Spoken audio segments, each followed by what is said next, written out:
7 months pregnant, Claire thought she was attending another glittering charity gala beside her powerful husband. Instead, she became the headline. In front of Chicago's elite cameras and her own family, Richard Sterling publicly announced his affair with a brilliant executive from his firm and revealed that she was carrying his child too. What followed was not just humiliation, but the beginning of a brutal war over legacy, power, and survival. It was at the height of the annual Vance Foundation Gala, 8 months into her pregnancy, when her husband took the stage. Not to praise her, not to announce a donation, but to publicly introduce his new life. His mistress, a fierce business rival, was also pregnant, and he had chosen his heir. What Julian Croft didn't anticipate was that his wife, Eleanor, would survive the humiliation. He never imagined a reclusive tech billionaire would be the one to help her to her feet. And he certainly never planned for the corporate war that would follow, the moment she would lose everything a second time, and the fury that would forge her into the one person who could destroy him. This is the story of Eleanor Vance, a woman who walked through the fire of public disgrace not once, but 3 times, and emerged wielding the flames. Stick around, because you will not see this ending coming. I have an announcement. Julian's voice, amplified by the microphone, cut through the polite murmur of the ballroom. The crystal chandeliers seemed to hum with tension. Back and forth, the society photographers moved through the crowd, their flashes like relentless bursts of lightning. Eleanor gripped the marble balustrade, her knuckles turning white. Her back ached. 8 months pregnant, every whisper and stare sent a wave of unease through her. The baby stirred, restlessly, as if it sensed the poison flooding the opulent room. "What's he doing?" Eleanor murmured. Sure she was misunderstanding his intent, the warmth of the 1,000 guests couldn't touch the chills spreading across her skin. Something was wrong. It had been for months, maybe years. She'd felt it in the widening gulf between them, in the late-night mergers that bled into dawn, in the way Julian's eyes were always on his phone, never on her. I said, "I have an announcement," Julian repeated, his jaw tight. His eyes scanned the crowd, deliberately passing over her. "Right now, Eleanor, I mean it." The room fell silent. He commanded the stage, a bronze statue of power under the spotlights of the Grand Astoria ballroom. New York's elite stretched before him, an ocean of black ties and jewels. Nothing but wealth, nothing but power, nothing but the string quartet playing a mocking Vivaldi in the background. Calm, bright, and utterly oblivious. Eleanor watched her husband's profile in the stage lighting. The face she'd cherished for 6 years, the one she had traced in 1,000 quiet moments, now looked like a stranger's, a handsome, cruel mask devoid of love. "Is this a surprise for me?" she asked her sister, her voice a thin thread. "Did he mention anything?" Julian adjusted the microphone, the sound a low thud that echoed like a mechanical heartbeat. The warmth of the room felt suddenly, terrifyingly cold, a frost that had nothing to do with the winter night outside. "Eleanor and I are separating," Julian said. Eleanor laughed, a sharp, broken sound that died in the suffocating silence. "A terrible joke, Julian. You really got them for a second. Now, what's the real announcement?" "I'm not joking." His voice was flat, devoid of emotion, like he was reading a quarterly report he'd memorized. "We are divorcing Eleanor." His phone had been buzzing all evening. He'd been exchanging texts with someone across the room, quick glances, a ghost of a smile she wasn't meant to see, thumbs flying across the screen when he thought her back was turned. "Julian, it's our family's charity ball." Eleanor placed a hand protectively over her belly. The baby kicked, a sharp protest against the unfolding nightmare.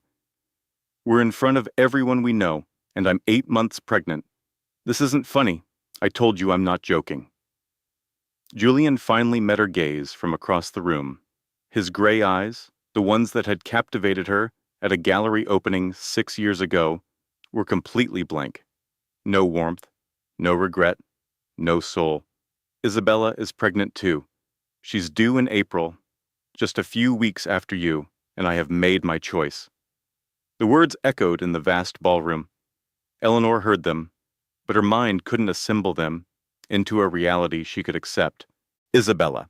The name was notorious. Isabella Rossi, a ruthless competitor in the real estate world. 30 years old, with sleek dark hair and a smile that could close any deal. The woman who was always at the same industry events, standing just a breath too close to Eleanor's husband. "What are you talking about?" Eleanor's voice was a faint whisper, the air swallowed whole. "Isabella." "Yes, Isabella."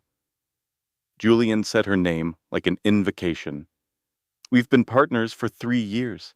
She understands my world in ways you never could.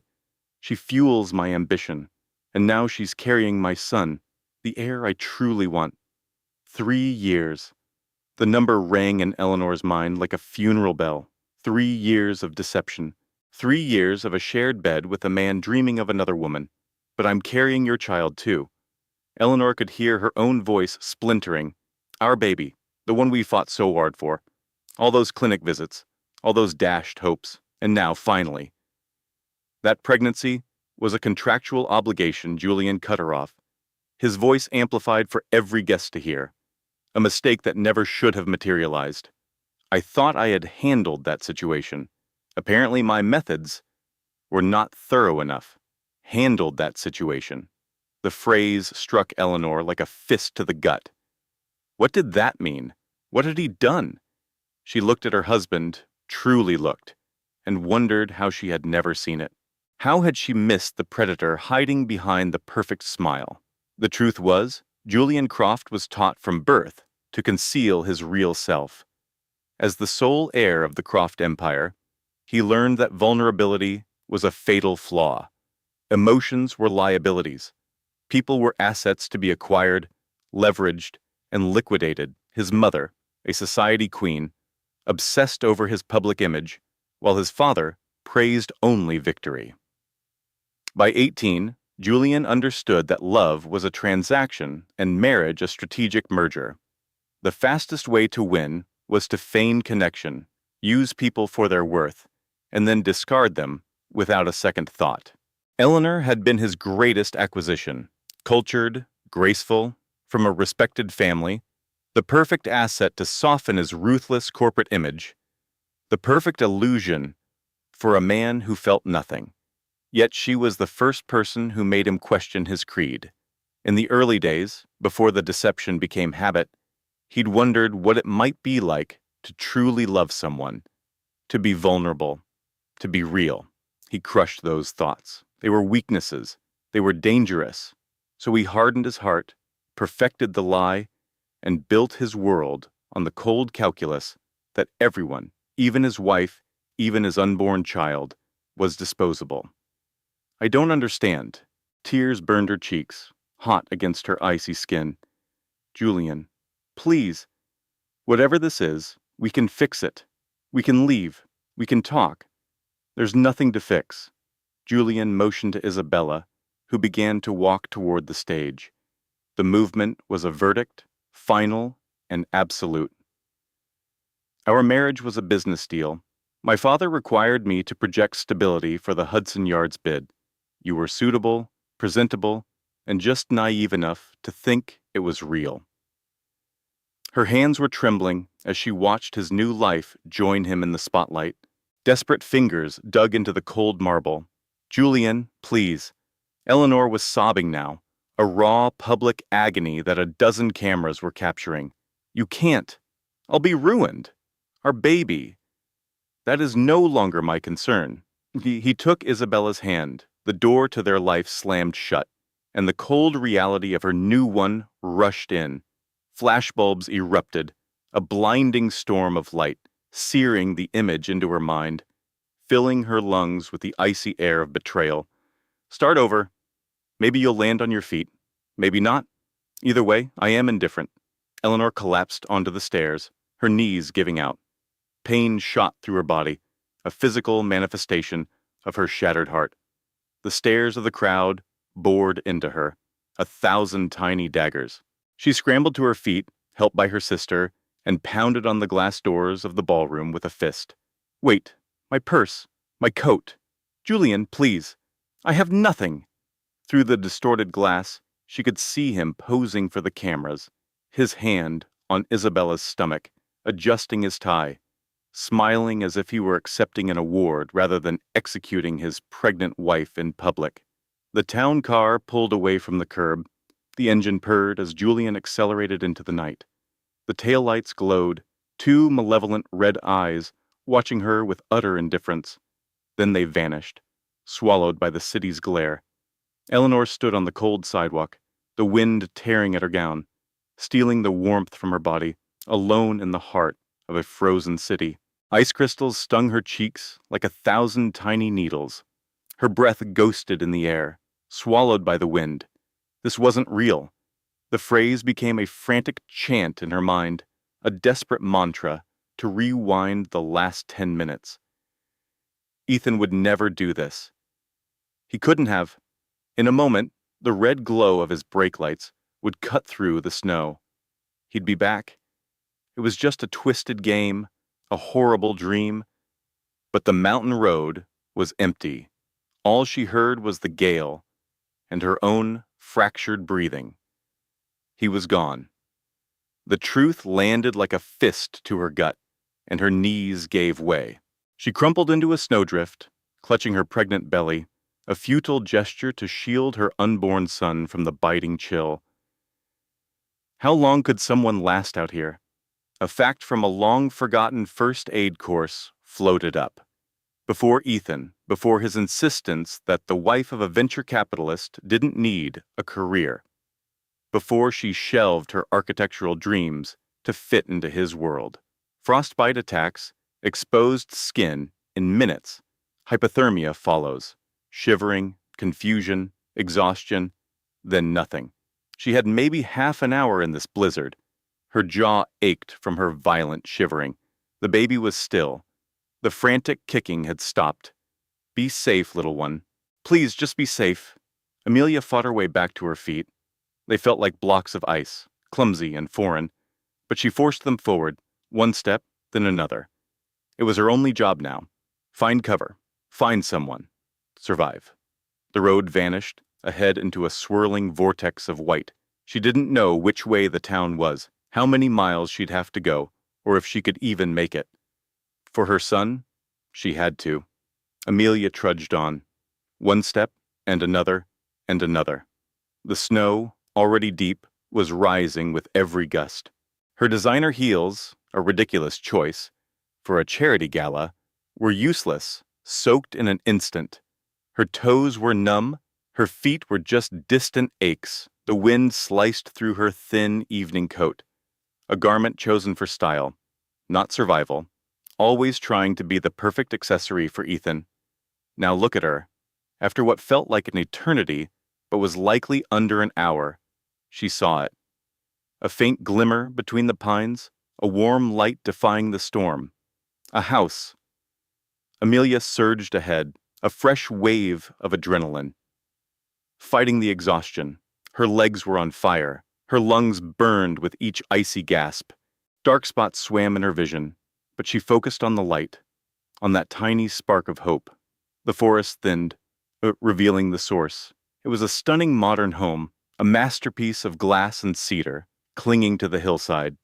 3 floors of sharp angles and dark wood, with huge windows, casting a golden glow on the blizzard. A heated driveway was cleared of snow. A single, elegant wreath hung on a massive glass door. It looked like a feature in an architecture magazine, a mirage her freezing brain might conjure before the end. Let it be real. Please, let it be real. The driveway felt impossibly long. Her body was failing. She recognized the signs. A deceptive warmth was spreading through her limbs, the final lie of hypothermia. A heavy drowsiness pulled at her mind. Just a little further. The front door was a panel of dark polished wood, set in glass. A sleek, backlit doorbell glowed beside it. She reached out, but her hand was a useless claw. Her fingers wouldn't bend. Amelia collapsed onto the heated stone of the porch. The rough texture was a strange comfort against her cheek. Snowflakes landed on her lashes and lips. The sky above was a tempest. So this is it. The thought was oddly calm. She had tried. She had walked for her son. That meant something. Her eyelids fluttered shut. The cold was gone, replaced by that cozy, fatal warmth. The end. The body's last surrender. "I'm so sorry, my love," Mommy tried. The final sound she registered was the soft whoosh of the door sliding open. A man's voice, laced with alarm and a strange note of wonder, cut through the wind. "Good Lord, what are you doing out here? Elena, call Dr. Chen, quickly." Strong arms scooped her up. She was enveloped in warmth. A steady heartbeat thrummed against her ear. Then, only blackness, warmth. That was the first thing Amelia registered as she surfaced. Not the traitorous warmth of the snow, but a deep, real heat that thawed her to the core. The warmth of a roaring fireplace and heavy wool blankets. She tried to open her eyes, but they were crusted shut with ice and tears. Someone was chafing her hands, a firm but gentle grip. The hands were large, capable. "That's it. Stay with us now. You're safe." The voice was a low baritone, calm and resonant, with a hint of an East Coast accent. It wasn't Ethan's voice. This voice held a quiet strength, a genuine concern for her. Amelia willed her eyes to open. The world came into view in blurry patches. A high ceiling with exposed steel beams. A vast window showing the fury of the blizzard outside. The flickering light of a minimalist gas fireplace set in a wall of black stone. "Welcome back." A man's face came into focus. He was in his early 40s, with dark, thoughtful eyes and silvering temples. He had the kind of handsome face that was more about character than perfection, etched with a subtle weariness around his eyes that spoke of old grief. Where am I?" Amelia's voice was a painful rasp. "You're safe," he said, his tone reassuring. He adjusted a cashmere throw around her. "My name is Julian Vance. You appeared on my doorstep about 25 minutes ago. My housekeeper is bringing you some tea while we wait for the doctor to arrive." Amelia struggled to sit up, but a wave of dizziness sent the room spinning. She slumped back into the deep leather couch with a soft moan. "Take it easy. You are on the verge of severe hypothermia. A few more minutes out there." Julian's voice was steady, but his eyes revealed the worry he was trying to hide. A stranger, and he had been worried for her. "The baby is okay." Elena said the heartbeat is strong. She was a delivery nurse for 20 years. The baby. Amelia's hands shot to her belly in a surge of panic. Her belly was there, firm under the blankets, but terrifyingly still. "Why can't I feel him moving?" "Here," Julian said, offering her a stethoscope. "Listen, Elena already checked, but I imagine you need to hear it for yourself."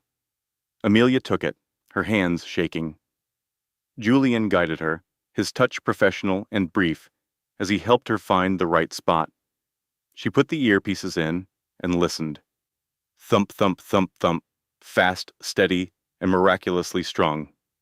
"He's okay," Amelia whispered, relief breaking through in a sob. "Oh, thank God, he's okay." "He's a fighter," Julian said softly, "like his mother." A woman with kind eyes and gray hair in a severe bun entered the room. She was wearing a simple, practical uniform and carried a tray with a steaming mug. "The tea is ready, Mr. Vance," she said, her voice warm but efficient. "Herbal blend, to warm you up. I'm preparing the guest suite now." "Thank you, Elena." Julian stood as Elena approached. He was tall and had the lean frame of a writer who spent more time in his head than in a gym. Elena helped Amelia sit up, arranging pillows behind her back. The world had stopped tilting. The room came into sharp focus. It was a library, but unlike any she had ever seen. The walls were lined not with old books, but with shelves of modern first editions and signed copies. A massive abstract painting hung over a sleek, modern fireplace, its flames dancing behind glass. The scent of pine and cedar filled her senses as a massive stone fireplace blazed before her. Everything was sleek, modern, and screamed wealth, the kind earned from genius tech, not inherited. "Drink this," Sophia urged, handing a warm mug to Alara. "Slowly now. We need to bring your temperature up gently." Alara clutched the ceramic, letting the heat sink into her numb fingers. She sipped the rich, warm broth, its savory flavor coating her throat and spreading through her chest. "Thank you?" Her voice was raspy but present. "Both of you. I'm not sure what would have happened if you hadn't found me." "You would have frozen to death," Liam said, his tone flat and factual. "The early stages of hypothermia were setting in. You were barely coherent. Another half hour, in that blizzard, and your heart would have given out." Alara flinched at his stark assessment of her brush with death. "We've called for a doctor," Sophia added, perching on a minimalist leather ottoman. "Dr. Sharma, she's local. She's trying to get here. But the mountain pass is a nightmare. The storm's getting worse, not letting up."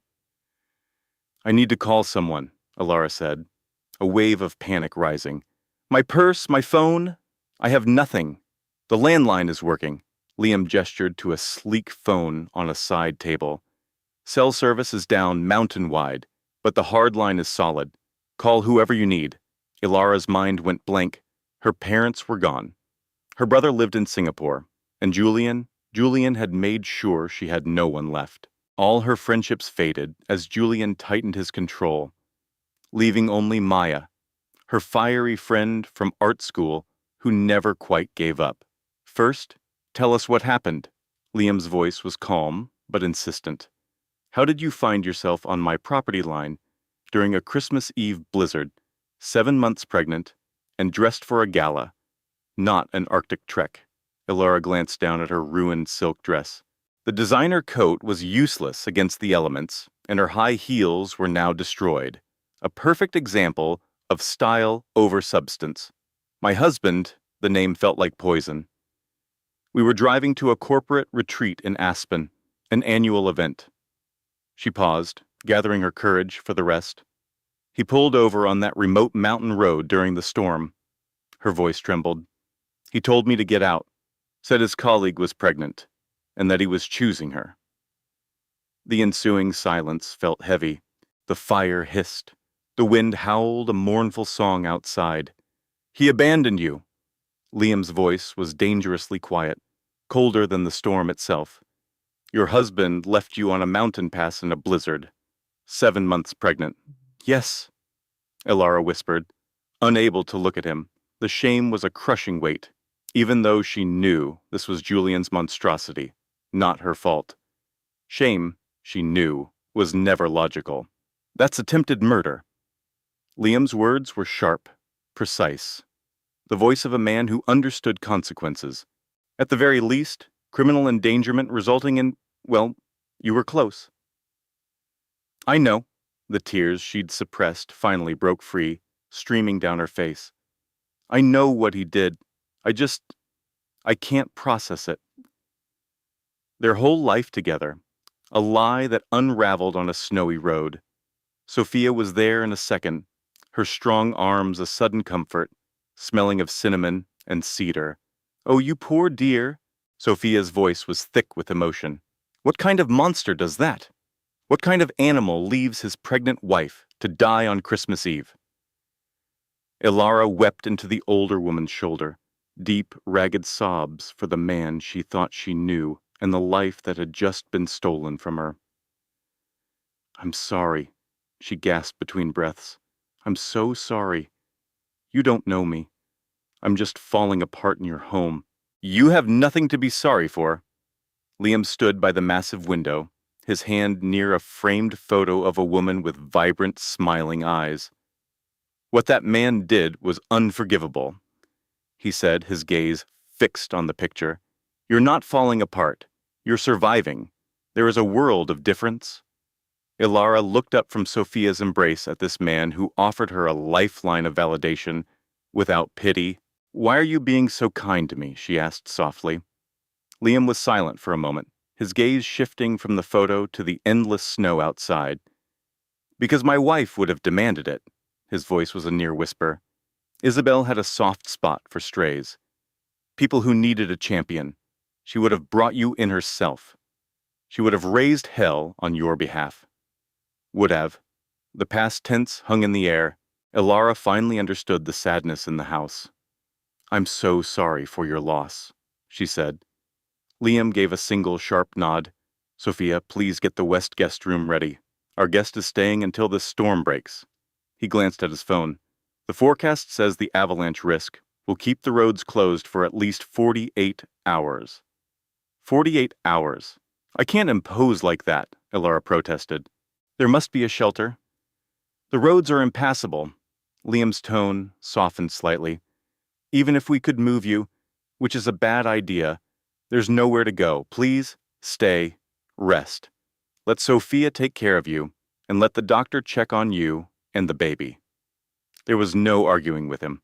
Besides, she had no fight left. Her body ached, her heart was in pieces, and her child needed safety. Thank you, she whispered. I don't know how I can ever repay you. You can repay me by living well. Liam's dark eyes met hers. That's all. Live for yourself and for your child. Prove that man wrong. He turned and walked out, his steps silent on the stone floor. Don't mind Mr. Thorne, Sophia said gently, helping Ilara up. He's not cold, just hollowed out. Ever since Mrs. Isabel passed. It was an aneurysm 3 years ago. So sudden, she said with a sad shake of her head. He's never been the same. As they walked up the floating staircase, Ilara saw walls lined not with family portraits, but with literary awards and photos of Liam with other famous faces. How long have you been with him? Ilara asked. Since he was born, Sophia smiled faintly. I was his nanny. I just never left. This family became mine. She stopped before a door painted a calming sage green. This estate was once so vibrant, Eleanor said, her voice tinged with a deep sadness. Galas every season, artists and thinkers visiting constantly. Isabella's music would fill every corner. Now it's just a gilded tomb. Mr. Sterling works. He takes calls with his partners overseas. He walks the gardens. He eats the food I cook, but the spark is gone. She opened the door, revealing the guest suite in its quiet splendor. The walls were covered in silk, with hand-painted silver birches stretching upwards. A massive carved bed was laden with down comforters. A bay window looked out on sprawling grounds, now buried under a thick blanket of snow. The ensuite is just through there. Eleanor gestured. I'll fetch some of Mrs. Isabella's loungewear. You two are of a similar build. Or you were before the baby, of course. I'll find something warm. Her smile was kind, a matriarch's smile, full of gentle strength and a profound sense of welcome Amelia hadn't felt in ages. Get some rest, my dear. Dr. Sharma is on her way. Morning always brings a clearer perspective. It always does. That's what Isabella always said. No matter the storm, the sun will rise. Eleanor departed, the heavy door closing with a soft thud. Amelia stood in the opulent room, adrift in a luxury she hadn't earned and a kindness she felt unworthy of. Trapped in a stranger's mountain estate during a Christmas blizzard, left for dead by her husband. 32 weeks pregnant with a child who had nearly been lost forever. She moved to the window, resting a hand on the icy pane. Outside, the snow swirled in a relentless, silent dance. The world was hushed and frozen. She had to say it, to give the nightmare form, to make it real. I'm not delusional. The words misted the glass. He really did it. Julian actually left me out there to freeze. He met my eyes and just drove off. He felt nothing, absolutely nothing. Her daughter kicked, a sharp, sudden protest from within. Amelia cradled her stomach, her breath catching in her throat. Okay, little one, it's on us now. Your father is gone. The life we were promised is over. But we're here. We're warm, and we are going to get through this. I have no idea how, but I swear to you, we will. The baby kicked once more, a stronger, more insistent thump. As if sealing the pact, Amelia managed a faint smile, the first she could remember. Maybe they could actually make it. The tap on the door came at precisely 7:15 in the morning. Amelia knew the exact time, having tracked the gilded clock on the fireplace for what felt like an eternity. Sleep was a distant fantasy.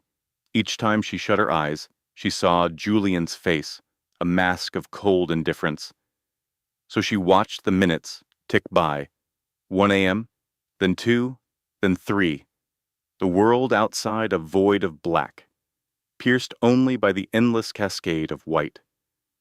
"Come in," she managed, her voice hoarse. The door swung open to reveal a woman, early 50s, with dark hair pulled back in a severe, practical bun that meant business. Her features were striking, with a strong jawline and sharp, perceptive eyes. She held a worn leather doctor's bag that had clearly seen years of dedicated use. "I'm Dr. Anya Sharma." She placed the bag on a nearby table with purpose. "I just drove a snowcat across 2 miles of what I can only describe as a winter apocalypse. So, I trust you'll make this worth my while." In spite of it all, Amelia felt a flicker of a smile. "I do. More than you could possibly imagine." "Good." Dr. Sharma produced a stethoscope, its metal worn from countless uses. "Now, let's see about this little passenger. Eleanor mentioned you had quite the evening. That's one way to put it." The checkup was meticulous. Blood pressure was taken twice. Her pulse was timed for a complete 60 seconds, unlike the quick checks she was used to in the city. Her temperature was thankfully normal, and the baby's heartbeat was hunted with unwavering focus until Dr. Sharma located the precise spot, holding the stethoscope firm for a long, tense moment. "How far along are you?" 32 weeks, and 3 days to be exact. "And you were exposed to single-digit temperatures for roughly how long?" 45 minutes, maybe an hour. I wasn't really checking my watch. Doctor, Sharma stayed silent for a while. She adjusted the stethoscope, applying a bit more pressure to Amelia's belly. Her concentration so intense, it sent a fresh wave of panic through Amelia. "What's wrong?" Amelia's voice shook, betraying her attempt to stay composed. "Is she okay?" The heartbeat's a bit erratic. Dr. Sharma's face was unreadable, but not alarming. "It's not at a critical level yet, but it's a concern given the severe shock your system endured. That level of cold exposure can introduce a host of issues." "What kind of issues?" "Premature labor is the primary risk. Your body underwent a massive trauma that can sometimes trigger the uterus to start contracting long before it's ready." Dr. Sharma put away the stethoscope and looked Amelia squarely in the eye. "I'm going to be direct with you. I don't soften bad news. You need to understand the situation fully. Please tell me everything. There is a non-trivial chance you will go into labor within the next 2 to 3 days. If that occurs and we face complications like fetal distress or a breech position, you'll require an emergency C-section, and I cannot do that here. Not with proper safety protocols. I have a basic emergency kit. But a cesarean needs a completely sterile theater, an anesthesiologist, a blood bank on standby, and a neonatal intensive care unit for a preemie." Dr. Sharma gave a slow shake of her head. "I can handle a standard delivery in my sleep. I've done it in barns and on kitchen tables. But a major surgery is an entirely different beast." Amelia stared at the ornate plasterwork on the ceiling of this grand room in this grand house where she had nearly perished. "The roads," she asked, "when will they be cleared?" "The forecast says this blizzard won't let up for another day and a half at least. Then if the plows can even get out, it could be another full day before they clear the main route for an ambulance." Dr. Sharma's tone gentled. "We're talking 2 days, best case scenario, before we could transport you to a proper hospital.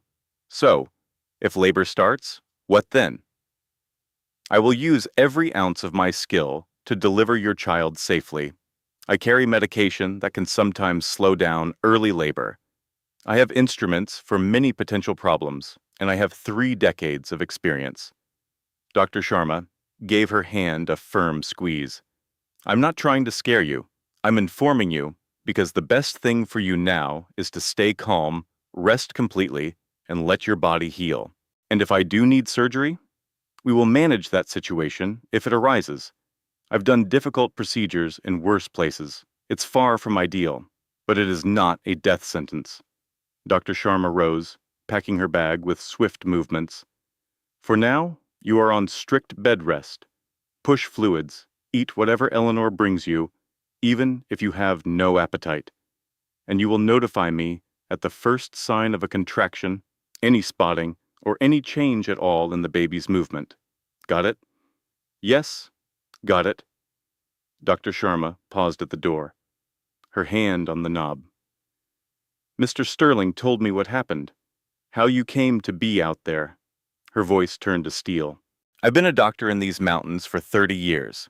I've dealt with skiing accidents, bear attacks, domestic abuse, and every form of human failing imaginable. But what that man did to you. She shook her head in disbelief. That is a different category of evil. He wanted me to die. Amelia heard her own voice, flat and detached. Saying it aloud made it both more and less believable. He almost succeeded. Dr. Sharma's gaze was unwavering. I've called time of death on more people than I can count. I know what the end looks like. You are on the edge, Amelia, truly on the edge. A handful more minutes and this would be a very different conversation. But I am still here. You are still here. And that little girl is still fighting right along with you. Whatever happens next, you have already proven you are a survivor. Dr. Sharma gave a thin, resolute smile. Whatever that monster told you, whatever he made you believe about yourself, it was all a lie. You walked through a blizzard that would have killed most people. That isn't weakness. That is something extraordinary. She was gone. The door clicked shut. Amelia lay perfectly still in the enormous bed, focusing on each breath. Inhale, exhale, forcing her pulse to slow, forcing her muscles to unclench from the terror that gripped her. Her baby was in distress. There was no clinic, no modern equipment, just a retired doctor's beach house, with supplies from a worn leather bag. And outside, a coastal storm raged on with no end in sight. If anything went wrong, she could be lost. Her baby could be lost.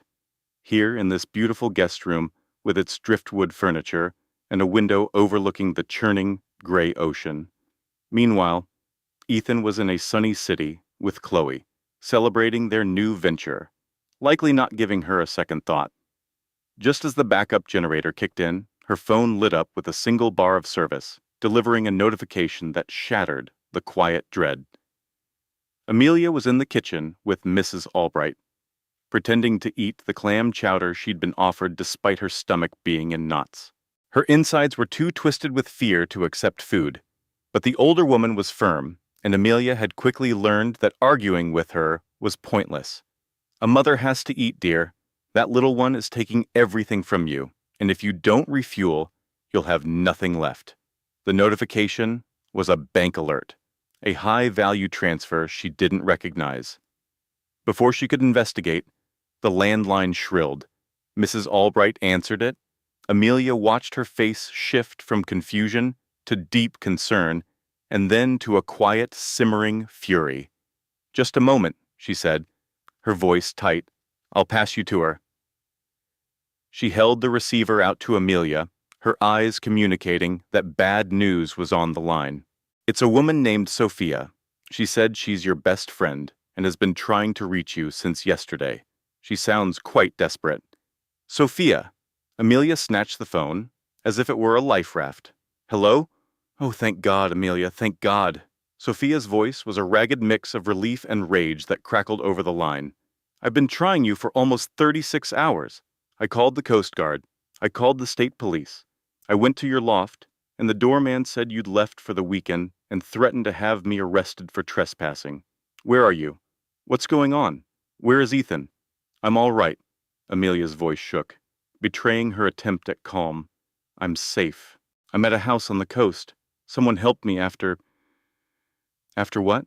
Amelia, talk to me. Ethan's been posting online, saying you had a breakdown and wandered off. He told everyone he dropped you at a spa for the weekend and you vanished. Is that what happened? He's a liar. The words were flat, empty.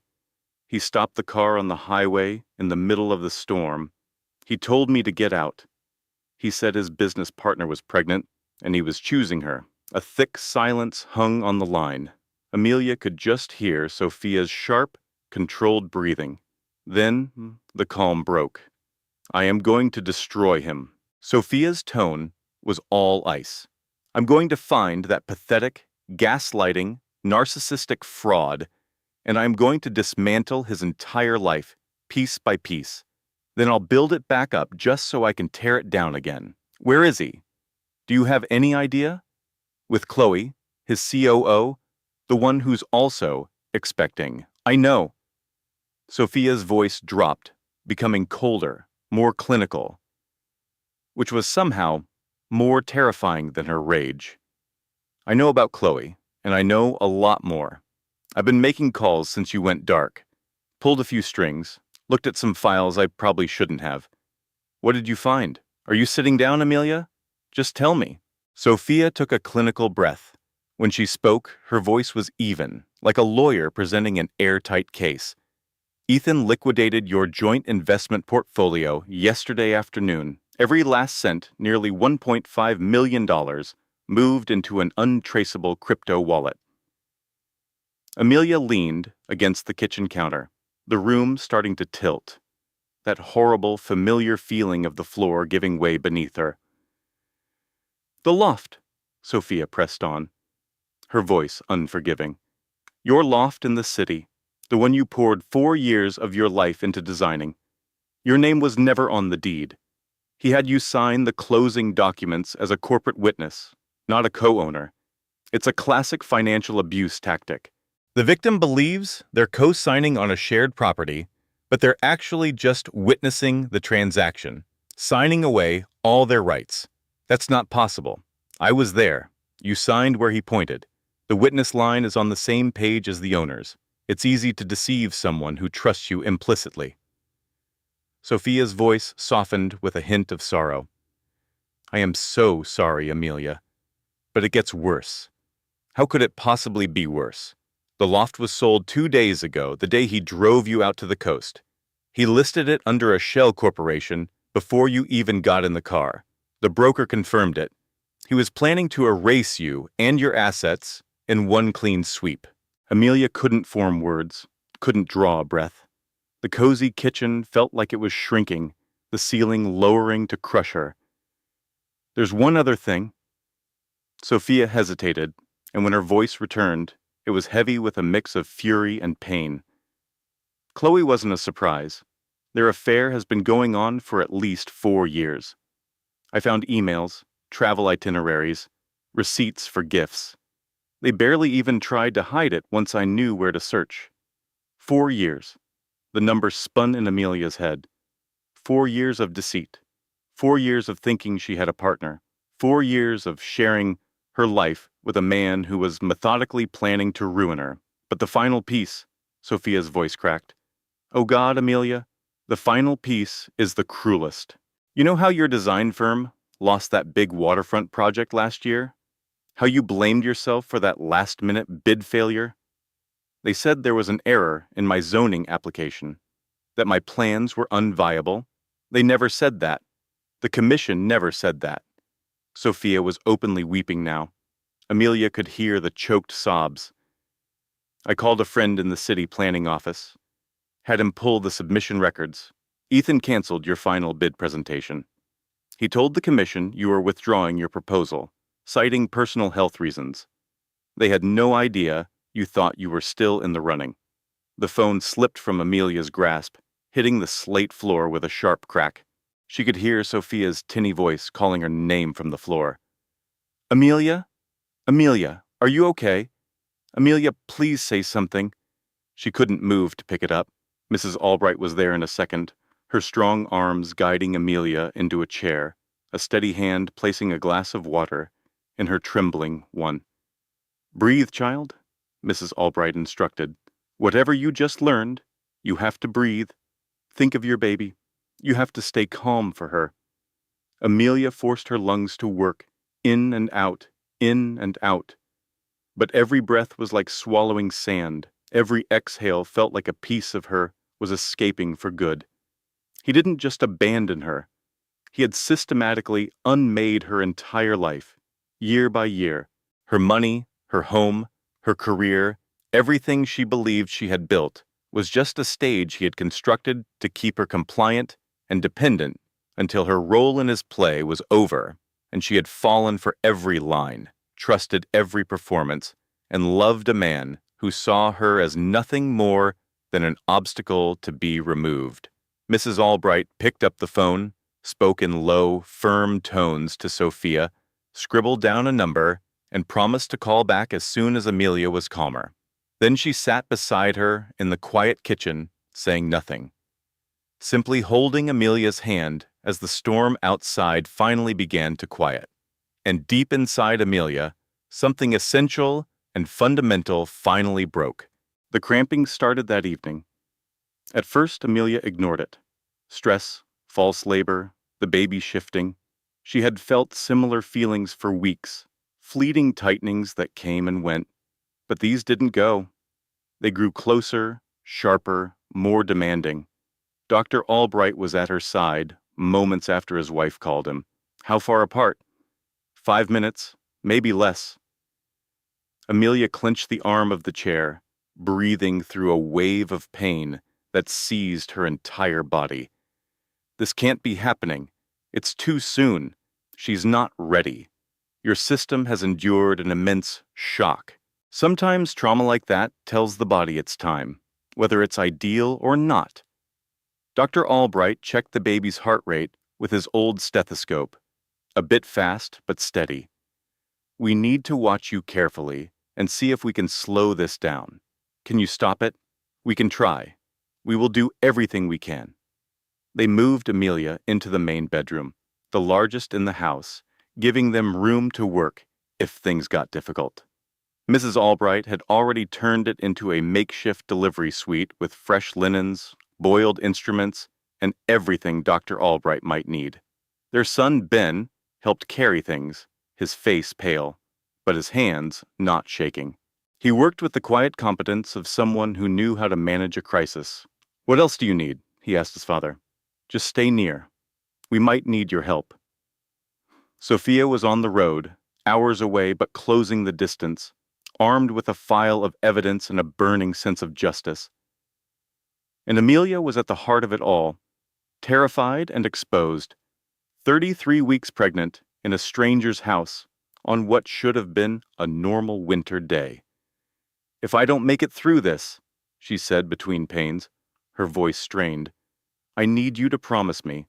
Make sure Sophia tells the world what Ethan really is. I can't let him win. You are going to make it .model." Ethan's tone was ironclad. "You fought too hard to quit. But if I don't, you will." He gripped her hand. "Isabel didn't guide you here just for you to perish in my house. That isn't her style." Olivia almost smiled, but a contraction stole her breath. "Just promise me," she gasped out. "Promise my girl will know her mother's truth, not the lies Liam told. I swear." Ethan's eyes welled up. "But you're going to tell her yourself. You're not going anywhere." The hours melted into a haze of pain and fierce will. The pains came in waves, sometimes pausing for an hour, letting Olivia's drained body rest. Other times every 5 minutes, relentless and sharp. Dr. Sharma monitored her with the supplies she had on hand, a stethoscope, a blood pressure cuff, and sterile kits she'd prepared with skilled hands. "The labor has paused for now," she said near midnight. "That's a good thing. Your body is fighting to keep this baby safe. Let it. How long can it wait?" "Impossible to know. Hours, maybe a day. Every hour gained gives your daughter a better chance." Dr. Sharma checked the heartbeat again. "She's a fighter, this one. Just like you." Ethan hadn't left the room. He sat in a chair by the window, close enough to be of use, far enough to give space. He had not slept or eaten. He just watched and waited, praying to any god that might exist. "You don't have to be here," Olivia said during a lull. "This could take a while. You should get some sleep. I am not going anywhere." His voice was final. When Isabel was dying, I sat with her for 72 hours straight. I watched every single breath. I was holding her hand when she closed her eyes for the last time. That must have been unbearable. It was. And it was the most vital thing I have ever done. He met her gaze in the dim light. "No one should go through this alone. Whatever comes in the next few hours, you won't be alone." Olivia felt hot tears stream down her face. She had been left so many times. By parents who died too soon. By Liam, who had never truly loved her. By every friend she had let go during her marriage to a man who wanted her all to himself. And now this near stranger, this grieving man with every reason to run from pain, sat with her, promising to stay. "Thank you," she whispered. "Thank me when it is done." A ghost of a smile crossed his lips. "Thank me when your daughter is safe, and Liam Vanderbilt is in prison, and you have your entire life back." Is all of that truly possible? Yes. His conviction was absolute. "I have watched you overcome the unsurvivable. I believe you can do anything." At 6 in the morning, the true labor started. No more false alarms. This baby was arriving whether they were prepared or not. Dr. Sharma worked with a calm focus, calling out instructions to Sophia, who had become her impromptu nurse. Position shifts, ice chips, breathing, and pain relief that was limited but welcome. "The baby is in position," Dr. Sharma announced after checking. "Head down and ready. This is happening now. It is too early." Olivia's voice shook with fear. "She is only 32 weeks. 32 weeks is early, but very survivable. Infants born now have excellent outcomes with the right care." Dr. Sharma met her gaze. "I have delivered premature babies before, more than you know. Most are healthy adults today. Your daughter will join them." Another contraction hit. Olivia cried out, squeezing Ethan's hand so tightly she thought it might break. "Breathe," he instructed. "Focus on my eyes. We will count together. 1, 2, 3. His voice grounded her through the agony, a rock in a sea of torment.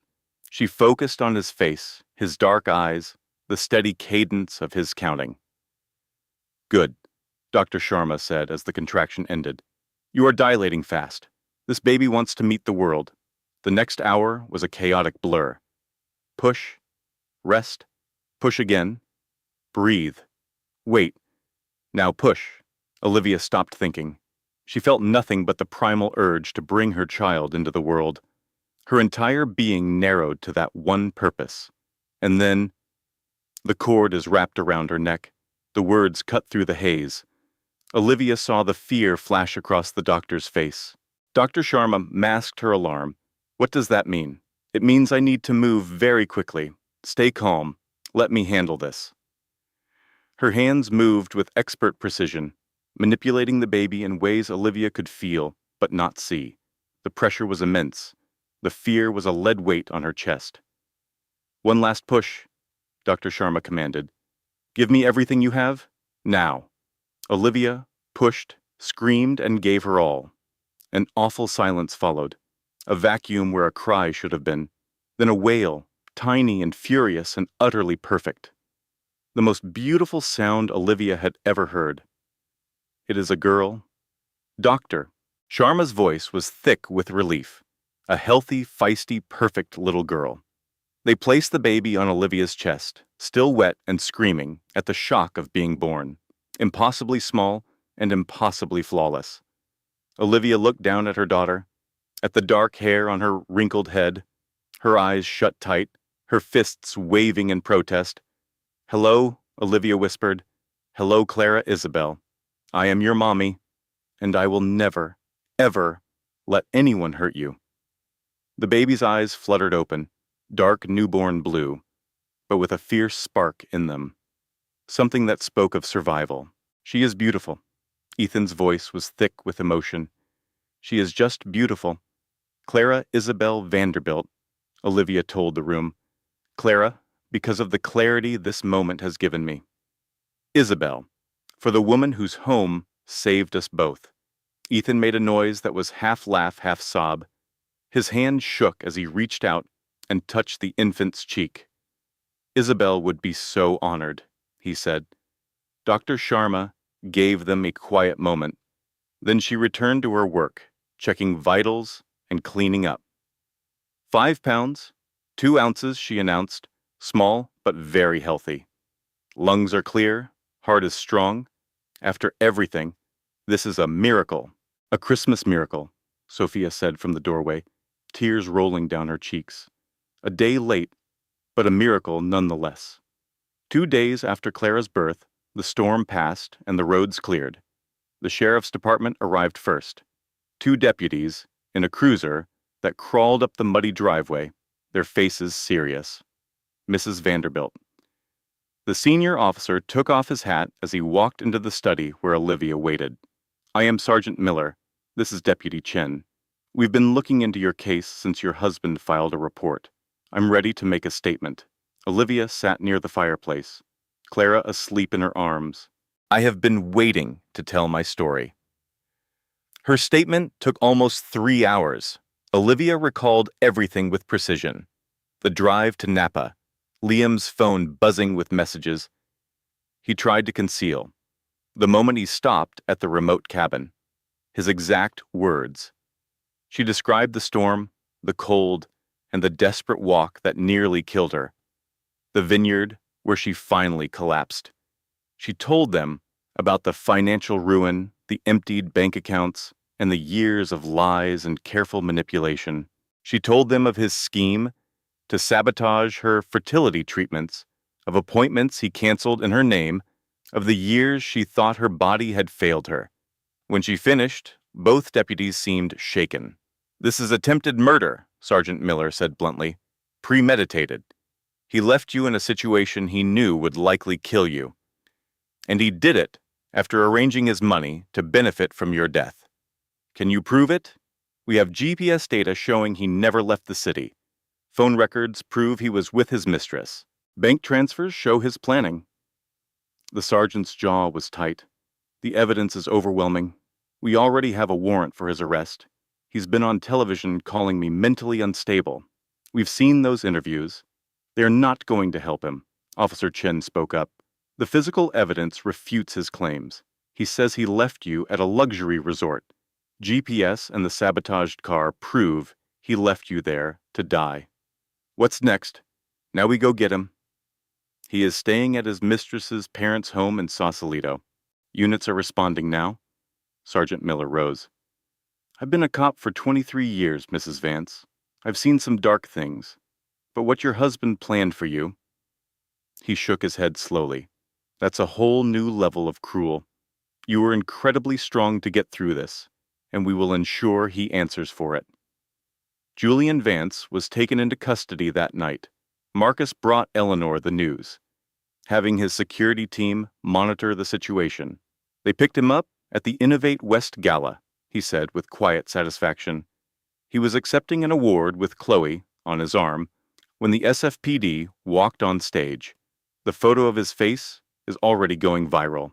He was in total shock it was actually happening. What's he being charged with?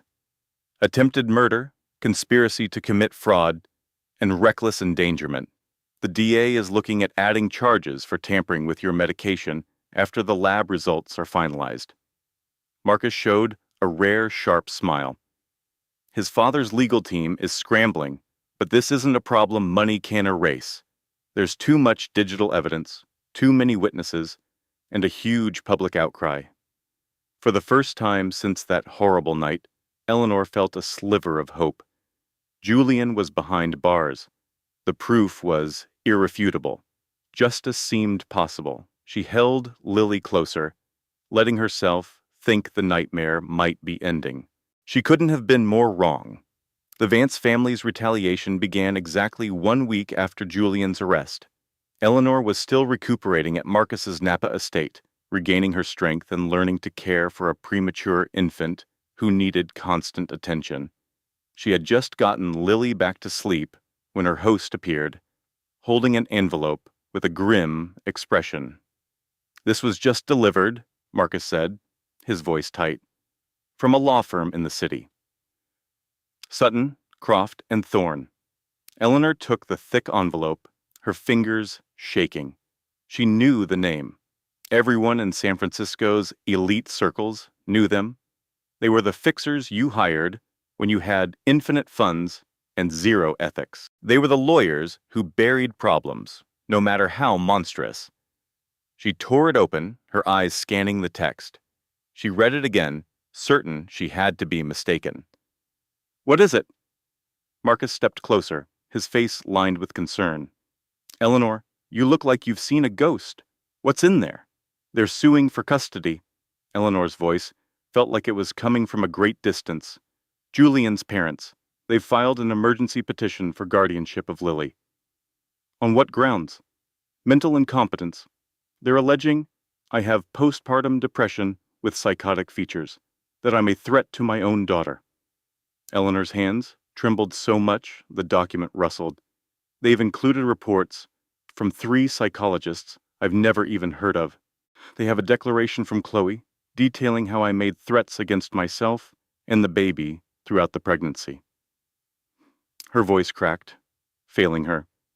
Marcus took the documents from her, his gaze sweeping over them with the efficiency of a man used to dissecting hostile contracts. His face hardened with each line. "These are fabrications," he stated coldly. "All of it. Hired gun experts and perjured statements. This is what happens when people are rich enough to invent their own truth." "Can they do this? Could they really take her from me?" "They can try," Marcus's jaw was clenched, "but they won't win.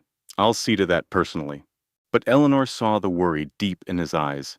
The Vances had power she couldn't imagine. Their lawyers specialized in twisting reality.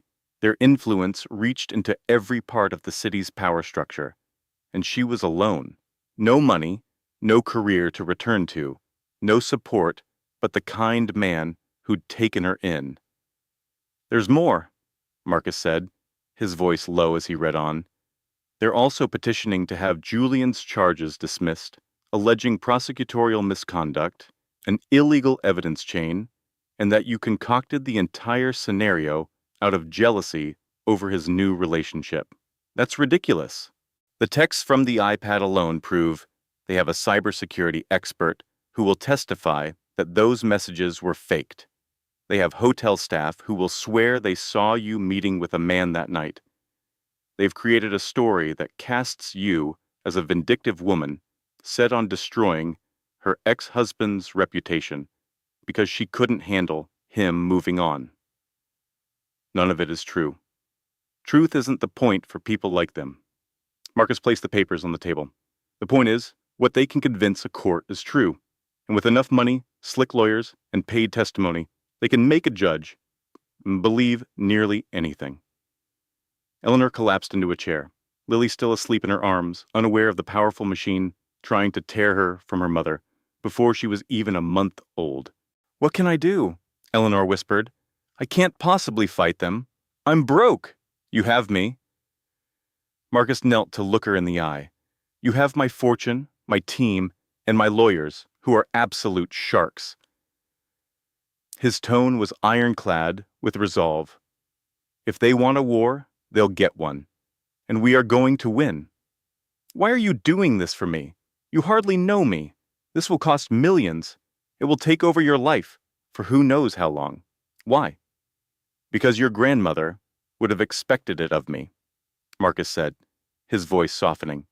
"Because you showed up on my doorstep when I had nearly given up on finding any good in the world. Because seeing you fight for your child has reminded me what matters." He gently touched Lily's small hand.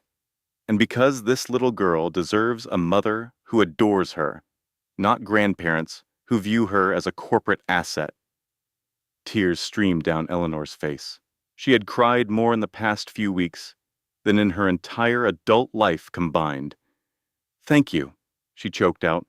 I don't know how I can ever— Don't thank me yet, Marcus said, standing up. Thank me after we've won. I have to make some calls. The emergency hearing is in 3 days. We have a lot to prepare. The courtroom felt oppressively formal. Dark wood paneling, sterile lighting, and the faint, dusty smell common to all government buildings. The judge's bench sat empty at the front, a looming symbol of power. Eleanor sat at a table with her attorney, Ava Ramirez, a formidable woman Marcus had brought in from Los Angeles. Ava was a legend in family court, with a 15-year undefeated streak in custody battles. Eleanor prayed that streak would continue. On the other side of the aisle were Richard and Isabel Vance, Julian's parents. Richard was an older, broader version of his son, with the same cold eyes and the entitled air of a man who had never been denied anything. Isabel was perfectly poised in a silk suit that likely cost more than Eleanor's old annual salary. They were flanked by their legal counsel, 4 lawyers from Sutton, Croft, and Thorne, all in expensive tailored suits, looking like a pack of wolves that had smelled weakness. Julian was absent, still in jail as his family's lawyers fought to arrange his bail. But Chloe was there, seated in the gallery behind the Vances, one hand placed protectively on her growing stomach, her expression a mask of feigned sympathy that made Eleanor's stomach turn. "All rise," the bailiff's voice boomed. The room stood as Judge Peterson entered and sat. She was a woman in her late 50s, with sharp eyes and an expression that revealed absolutely nothing. "You may be seated." The judge sorted through a stack of papers. "We are here for an emergency hearing regarding the custody of Lily Vance, an infant currently under the care of her mother, Eleanor Vance. The petitioners, Richard and Isabel Vance, are seeking temporary guardianship pending the outcome of criminal proceedings against the child's father, Julian Vance." She peered over her glasses, her gaze landing on the Vances' legal team. "I have read the submitted documents. I must admit, this is one of the more audacious petitions to cross my desk. You are asking to take a newborn from her mother based on claims of mental instability. However, I find no record of any independent psychiatric assessment of Mrs. Vance. Your Honor," the lead Vance attorney stood fluidly, "we have provided declarations from 3 highly respected psychiatrists who have— I'm capable of reading, Counselor." The judge's voice was sharp. "I also see that all 3 of your experts sit on the board of a medical tech startup that received significant seed funding from the Vance Family Foundation last year." The lawyer's smile didn't waver. "The credentials of our experts are impeccable. I'm not questioning their credentials. I am questioning their impartiality." Judge Peterson then turned to Ava. "Miss Ramirez, I assume you have a response to these claims." Ava rose with a calm confidence that filled the space around her. "Your Honor, my client will happily undergo any psychological evaluation the court orders. She has absolutely nothing to hide. She is a dedicated new mother who survived a horrific, premeditated attack, and she is now fighting for the basic right to raise her child. The petitioners allege my client is unstable. Your Honor, the petitioners are lying." Beatrice's tone was sharp. "And we have proof."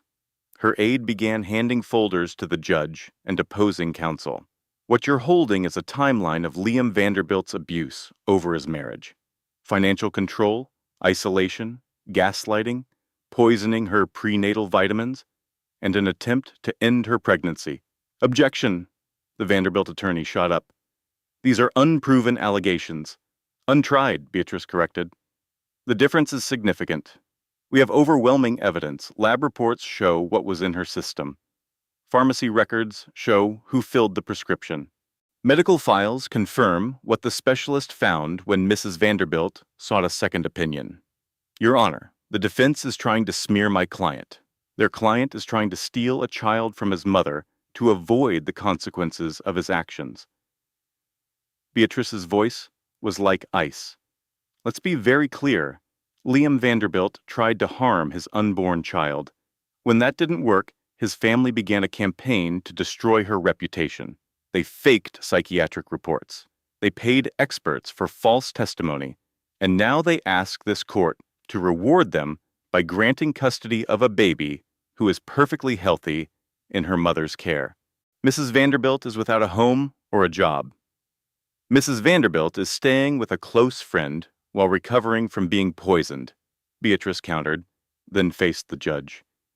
Your Honor, I wish to call a witness who can attest to my client's mental fitness and her abilities as a mother. Very well, call your witness. I call Dr. Evelyn Reed. Dr. Reed entered and took the stand, her simple attire and direct gaze a sharp contrast to the expensive suits around her. Beatrice guided her through the final weeks of the pregnancy and the days after. The mysterious illness, the early labor, the high-risk delivery, the baby's initial distress. And in your professional opinion, Dr. Reed, how did Mrs. Vanderbilt cope with these events? With astounding strength, Dr. Reed stated, her voice firm. I have practiced for 30 years and seen patients crumble under much less duress. Olivia stayed focused. She followed every instruction. She fought for her child when her own health was failing. An unstable person would have broken down. She did not. And how have you observed her with her son since his birth? Loving, attentive, and completely capable. That baby is thriving, Dr. Reed said, looking at the judge. He is gaining weight ahead of the schedule for a preemie. He's meeting all his milestones. He has bonded with his mother exactly as a healthy newborn should, her voice grew firm. To separate them now would inflict serious psychological damage. I would stake my professional license on it. The Vanderbilt lawyers attempted to discredit Dr. Reed during cross-examination. They noted she was a general practitioner, not a renowned specialist. They insinuated her personal feelings about the case clouded her judgment. They suggested she was being paid for her testimony. Dr. Reed deflected each attempt with the poise of a seasoned professional. I'm the one who ordered the blood panel that saved that baby's life, she said at one point, her tone glacial. I watched his mother fight through a toxic haze to bring him here. And you imply I can't assess their bond? Respectfully, counsel, my years in family medicine have shown me more reality than your entire firm has witnessed from your high-rise offices. The Vanderbilt team quickly concluded their questioning after Beatrice called two more witnesses, Sarah, who described Olivia's unwavering care for baby Leo, and a court-appointed psychologist who found no signs of mental instability in Olivia just 2 days prior. By the time Beatrice rested, the Vanderbilt lawyers seemed far less self-assured, but they still had one move left. Your Honor, we call Chloe Archer to the stand. Olivia's heart sank. She saw Chloe approach the stand, place a hand on the Bible, and swear an oath. She watched her compose her features into a look of deep, earnest concern. Miss Archer, the Vanderbilt lawyer started, you were romantically involved with Liam Vanderbilt during his marriage to the respondent, correct? Yes. Chloe's voice was soft, ashamed. It's not something I'm proud of, but yes. And in that time, did Mrs. Vanderbilt learn of the affair? Yes. About a year ago, she discovered messages on Liam's tablet. How did she react? She was furious, which is understandable, Chloe said, pausing for effect. But her rage was extreme. It was violent. She broke things, screamed, and she threatened to harm herself and the baby she was carrying. Objection! Beatrice was on her feet. This is a complete fabrication. Let the witness speak, the judge instructed. But Miss Archer, I remind you that perjury in these proceedings has severe repercussions. Chloe's confidence wavered for a second before she continued. I was there. Liam called me. He was terrified. He said Olivia was losing control, that she swore she would crash her car if he tried to leave. She dabbed her eyes. I know I'm not the hero here. I know my part in this was wrong, but I am genuinely afraid for that child. I've witnessed what Olivia can do when she's upset. No further questions. Beatrice stood up slowly, her expression unreadable, but Olivia sensed the cold fury beneath. Miss Archer, You testified this event took place about a year ago. Is that right? Yes. So, around March of last year? Yes, that sounds right. Interesting, Beatrice said, holding up a document. Because I have medical records from Mrs. Vanderbilt's fertility specialist. She wasn't pregnant a year ago. She didn't conceive until late May. The pregnancy you claim she threatened to end did not yet exist. Chloe's face turned ashen. I could be mistaken on the date. You could be mistaken about more than that, Beatrice's voice hardened, because I also have her obstetrics records, which show a completely normal, healthy pregnancy until the sudden onset of symptoms in her third trimester, the very symptoms Dr. Reed linked to the substance found in her blood. The timeline is fuzzy. Miss Archer, do you understand that you have just committed perjury? Objection, the Vanderbilt lawyer yelled. Counsel is badgering. Counsel is exposing a lie, Beatrice countered.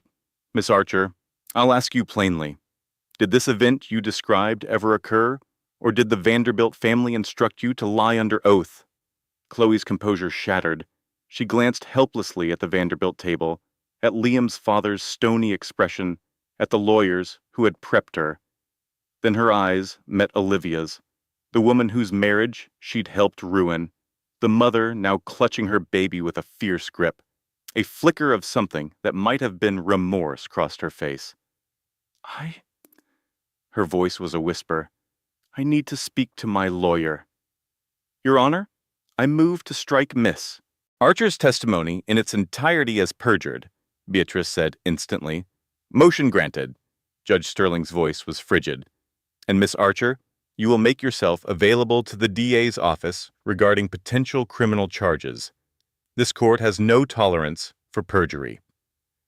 The hearing broke for lunch. Upon returning, Judge Sterling gave her decision. Based on the testimony, I find no credible evidence to support the petitioner's claim that Olivia Vanderbilt is an unfit mother. The request for emergency custody is therefore denied. Olivia almost collapsed in relief. It was done. She'd won. But the judge continued. However, given the serious nature of the accusations on both sides, I am ordering a comprehensive 90-day custody evaluation. During that period, the child remains with Mrs. Vanderbilt, but a court-appointed social worker will conduct regular home visits to monitor the child's welfare. She gave both legal teams a stern look. I expect full cooperation from both parties in this evaluation. Any action to obstruct or manipulate this process will be met with severe consequences. Is that clear? Yes, Your Honor, came the unified reply. Court adjourned. Olivia stepped out of the courthouse into the crisp afternoon air. Leo slept in his carrier, unaware of the fight that had just occurred for his sake. Marcus was waiting, his expression tense until he saw the look on Olivia's face. We won. For now. The words felt heavy on Olivia's shoulders. But it's not finished. We have 90 days of this evaluation. 90 more days for them to find a new way to come after us. Then we'll be ready for them, Marcus said, taking the carrier from her. Let's get you home. Home. The word sounded foreign. She had once thought her home was the penthouse in San Francisco, the one Liam had locked her out of, the one that had only ever been a gilded cage. But driving toward the quiet coastal town, Olivia knew home wasn't a place. It was the feeling of safety she had with the people who truly cared for her. They were the ones who stepped in when she was too broken to defend herself. She'd found an anchor in the most unlikely of places after the darkest night imaginable. Perhaps Isabella really had guided her to this house. Maybe some cosmic force was pulling fractured souls together so they could mend. Or perhaps it was just dumb luck in a cold universe. Whatever it was, Amelia was deeply thankful. Thankful for Julian, for Eleanor, for everyone who had shielded her from the fallout. But watching the stark winter branches whip past the window, she couldn't shake the feeling that the danger hadn't passed. The Vances had lost that round, but they wouldn't be defeated so easily. 2 weeks after the hearing, Amelia found something that cracked the fragile peace she was building. She was in Julian's office, looking for a misplaced sketchbook, when her foot hit an old satchel under his desk. Its contents spilled across the rug. As she bent to pick them up, a leather-bound report caught her eye. The cover read, "Regarding the passing of Isabella Thorne." On it was a photo of a younger Julian, looking undeniably like himself but with a haunted, closed-off expression as he was flanked by two men in suits. He looked nothing like the gentle soul she had come to know. Amelia's hands shook as she skimmed the summary. Julian Thorne, then 39, was a person of interest following the death of his wife, Isabella. The report noted concerns raised by her family about the timeline of events and contradictions in his story. The document was dated 3 years ago, not long after Isabella's supposed boating accident. Amelia heard footsteps. She quickly shoved the papers back into the satchel, her heart pounding. Julian had told her Isabella died in a tragic accident at sea. He never mentioned an inquiry, never mentioned her family's suspicions. What other secrets was he keeping? She didn't sleep that night. Every time she closed her eyes, she saw that photograph. Julian's guarded face, the men beside him like wardens. Had she made a catastrophic error? Had she fled one monster, only to land in the arms of another? The questions swirled, attacking the trust she had so painstakingly started to grow. The next morning, she faced him. "I found something in your office," she said flatly. "A private investigator's report from 3 years ago, about Isabella's death." Julian became completely still, the warmth draining from his face. "Amelia, you told me it was an accident. You never said you were being investigated." Her voice trembled, a mix of old fear and new anger. "What aren't you telling me?" Julian sank into a chair. He was silent for a long moment before he finally spoke, his tone weighted with ancient grief. "Isabella's death was an accident. That much is true, but the circumstances, they were not simple." He took a ragged breath. She was in agony near the end. The illness had taken everything from her. The doctors gave her weeks, maybe a month, but each day was just more pain. She pleaded with me to help her, to make it end. A cold dread spread through Amelia's veins. "Julian, I didn't honor her request. I couldn't, but I thought about it. God forgive me, I considered it." His voice fractured. "I spoke with her specialists about end-of-life options, about managing her pain, and someone, her brother, I think, reported me to the authorities. The investigation was based on his accusation that I planned to hasten her death, that I was going to euthanize my own wife." Julian met her gaze, and she saw the wreckage in his eyes, a guilt that had never subsided.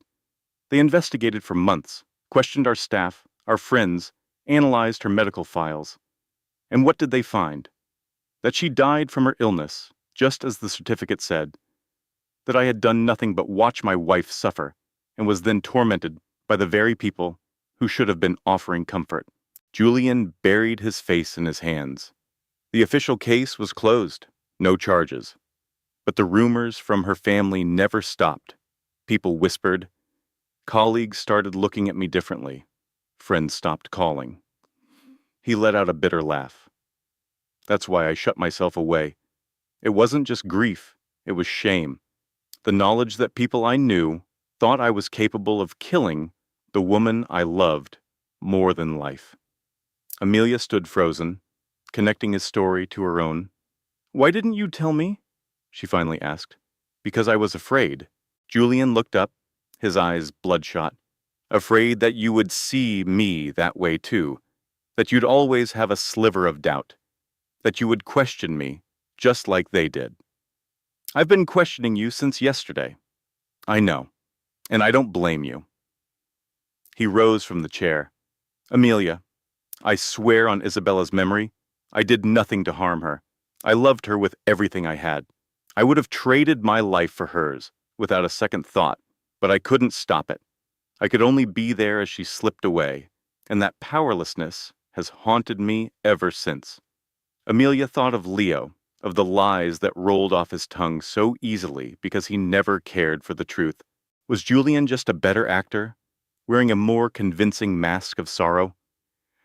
She looked at him, truly saw the agony in his eyes, the tremor in his hands, the posture of a man waiting for a blow that would shatter him. Leo never looked like this. Leo was always poised, confident, untouchable. Leo never showed a hint of weakness because he didn't have any. This was different. This was real. I believe you, Amelia said quietly. But I need you to know, I spent 6 years with a man who lied about everything. I cannot survive that again. If there is anything else at all, I need to know it now. There's nothing else, I swear it. Then this is our new beginning. Total honesty, no matter what, she said, her gaze steady. Can you promise me that? Yes. Julian's voice was raw. Yes, I promise. She nodded slowly. The trust that had been rocked wasn't fully repaired. That would require time. But it hadn't been shattered. It had been tested, and maybe that was essential for it to be real. Okay, she said. Then we move forward. Julian crossed the space between them and took her hands. His grip was that of a drowning man given a lifeline he never expected. Thank you, he whispered, for hearing me out, for giving me a chance. Don't make me regret it. I won't. I swear I won't. They stood in the quiet morning light, two wounded souls relearning how to trust. It was never going to be simple, but it was possible, and for now, possible was more than enough. 3 weeks after the court date, Chloe appeared at the house. Amelia was in the nursery when Eleanor knocked, her face etched with worry. You have a visitor, Eleanor said gently. Someone I'm not sure you'll want to see, but she claims it's vital. Who is it? Eleanor's pained expression told her everything. Amelia's first urge was to refuse, to send Chloe away and never see the woman who helped her ex-husband try to steal her child. But Eleanor's demeanor made her hesitate. She looks frightened, Eleanor added softly. Truly frightened. And she's by herself. Amelia glanced down at Liam, asleep in his bassinet, the single perfect thing to come from 6 years of deceit. Show her in, Amelia said at last. But stay nearby. I don't trust her. Chloe appeared in the doorway moments later. The polished woman from the courtroom was gone, replaced by a frayed nerve with dark circles under her eyes. Her pregnancy was more apparent now, perhaps 6 months along. Thank you for seeing me, Chloe said, her voice rough. I know I have no right. I know what I did was horrible. You lied to a judge to try and take my son. I know. Chloe's eyes welled with tears. I know, and I am so sorry. But that's not why I'm here. Then why are you? Chloe took a shaky breath, looking around the room as if she expected to be overheard. When she finally spoke, her voice was a faint whisper. Because I think they're going to kill me. Amelia just stared. Of all the things she'd anticipated, it was not that. What on earth are you talking about? The Vances, Leo's mother, Matilda.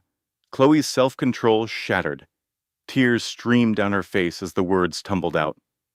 After I failed on the stand, she was furious. She told me I had ruined their plan, that I was now a massive liability. She clutched her stomach. Leo called me from jail. He said, if I ever spoke out against his family again, I would disappear. He said it so casually, like he was talking about the weather. Like making people vanish was just a normal part of his day. Leo makes threats to scare people. He's all talk. He might be, Chloe whispered, her voice dropping lower. But his mother isn't. Before you, there was another. Sophia Rossi, his girlfriend from Stanford. She went to the campus police about him, but then everything just vanished. The charges, the report, everything. She took a payout to keep her mouth shut. Liam found the old records. But do you know her story's end? Maya's voice was frantic. 3 months after cashing that check, she was dead. A fall from a balcony on a foggy night. The authorities called it a tragic accident. Chloe felt a cold dread creep into her bones. You're saying Ethan was involved? I don't know for sure, but the Vanderbilt family has ways. Maya shook her head. I actually thought I was different. I believed Ethan when he swore he loved me, that you were the obstacle, that our life would start once you were out of the picture. Her laugh was hollow. What a fool I was. He played me just like he played her, the way he plays everyone. I'm carrying his son, and he still finds ways to threaten me from his house arrest, to make me feel worthless. Why tell me all this? Because I have something, a key that could help you. Maya dug into her bag, pulling out a small notebook. Server keys, passwords, security questions, everything Ethan ever used to hide his tracks, his plans for you, and how far his family would go to shield him. Chloe accepted the notebook, her hands shaking. Why not take this to the detectives? I was terrified. I thought his family would keep me safe. Maya's voice cracked. But after the preliminary hearing, I saw it clearly. They were never going to protect me. I was just another asset, something to be used and thrown away. She looked at Chloe, desperation flooding her eyes. I don't expect you to help me. I was part of this nightmare, but I'm pregnant too. I fear for my child's future, just like you fear for your daughter's. She pointed to the notebook in Chloe's hand. The proof you need to ruin them is in there. Hidden financial ledgers, encrypted chats with their fixers, the strategy for your character assassination. They even planned for what to do if Ethan's legal troubles couldn't be buried. What kind of plans? Maya paused, then uttered the words that froze the air. They discussed ensuring you had an accident before you could testify. Wait, something that would look plausible, something no one could ever trace back to them. The dread in Chloe's chest hardened into pure, cold fury. They want to kill me. They want you silenced. Permanently, if it comes to that. Maya wiped a tear away. I tried to ignore it, to pretend I didn't hear it. But then, Ethan started threatening me too, and I knew. If they would do that to you, they wouldn't hesitate to do it to me. Chloe stared at the small notebook. Such a simple object. Such a devastating weapon. What do you want for this? Nothing. Maya shook her head. I just want out. I need to take my son and vanish before they decide I've become too great a risk. She hesitated. And I need to say I'm sorry for all of it. For falling for Ethan's lies. For helping him tear your life apart. She glanced at the nursery with deep regret. I told myself you must have deserved it. That you did something to provoke him. It was easier than facing the truth that I was helping to destroy an innocent person. A sob broke through. I am so terribly sorry, Chloe. Chloe observed the woman before her, the other woman, the one who had helped her husband betray her, the liar who tried to ruin her. She should have felt hatred, but all she saw was another casualty of Ethan Vanderbilt's world, another woman broken by his charm and his cruelty, a mother terrified for her child. The city apartment, Chloe heard herself say. It's on a private floor, completely secure. You can hide there while we decide how to use this. Maya stared, stunned. You're helping me? I'm helping your son, Chloe stated firmly. That baby is innocent, just like my daughter. He doesn't deserve to pay for his father's sins. I don't know what to say. Don't say a thing. Just help me access everything, and let's hope it's enough to bring them down for good. The data on Ethan's hidden server was more depraved than Chloe had imagined. Encrypted chats between Ethan and his father about managing the Chloe problem, messages to shadowy consultants and lawyers, all phrased carefully, but dripping with menace. Financial trails leading to offshore accounts, with payouts that lined up with the disappearances of key individuals. But the worst part was the voice memos between Ethan and his mother, Eleanor, outlining a final solution if the charges stuck. We can arrange something, Eleanor's calm voice said in one file. Something clean, untraceable, a car malfunction, a home invasion gone awry. There are specialists for these matters. And the baby, Ethan asked? The baby is a Vanderbilt. He stays with us, of course, regardless of his mother's fate. Fate. Chloe replayed that word 3 times. Fate. As if she were already a ghost. Liam sat next to her in the study, his face pale with rage as they reviewed file after file. This is conspiracy to commit murder, he said finally. A literal conspiracy. They're talking about your death like they're planning a merger. The real question is how we use it. Chloe logged out of the server and held the notebook tightly. I can give it all to the district attorney. Too risky. The Vanderbilts have deep connections. What if someone on the inside tips them off? Liam shook his head. We have to be smart. Duplicate everything. Use multiple cloud storage accounts. Secure physical drives. Create a dead man's switch.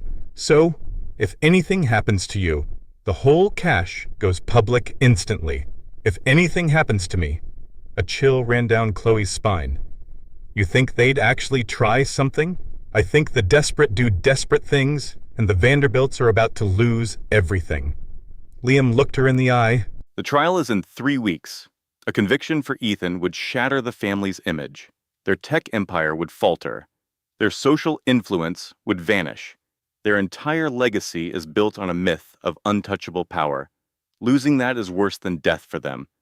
So they'd kill to protect it. Absolutely. Chloe glanced at the notebook. Such a tiny thing. So much power. Then we use it, she declared. Not just for the trial, for everything. We expose every lie, every crime. We let the world see what the Vanderbilt family truly is. That's playing with fire. If they find out, you plan to go public before you do it. Then I have to be faster than them. Chloe rose to her feet, a fresh wave of resolve washing over her. I'm through being their victim.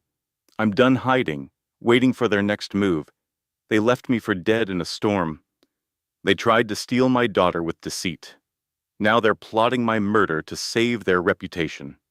She looked at Liam, the man who had been her rock through it all. I survived hell once to protect my child. I'll do it again. But I will not let them win. Not now. The assault happened 3 days before Ethan's trial was scheduled to start. Chloe was driving from a strategy session with her legal team. Her daughter was safe at home with the nanny. The late afternoon sun cast long shadows across the city streets. She was rehearsing her testimony, thinking about the look in Ethan's eyes when he told her it was over, the absolute coldness.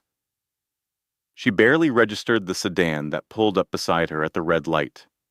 The tap was gentle at first, a classic fender bender. She pulled over, annoyed, but as she got out, a second car boxed her in. The sedan's driver approached, his movements calm and deliberate.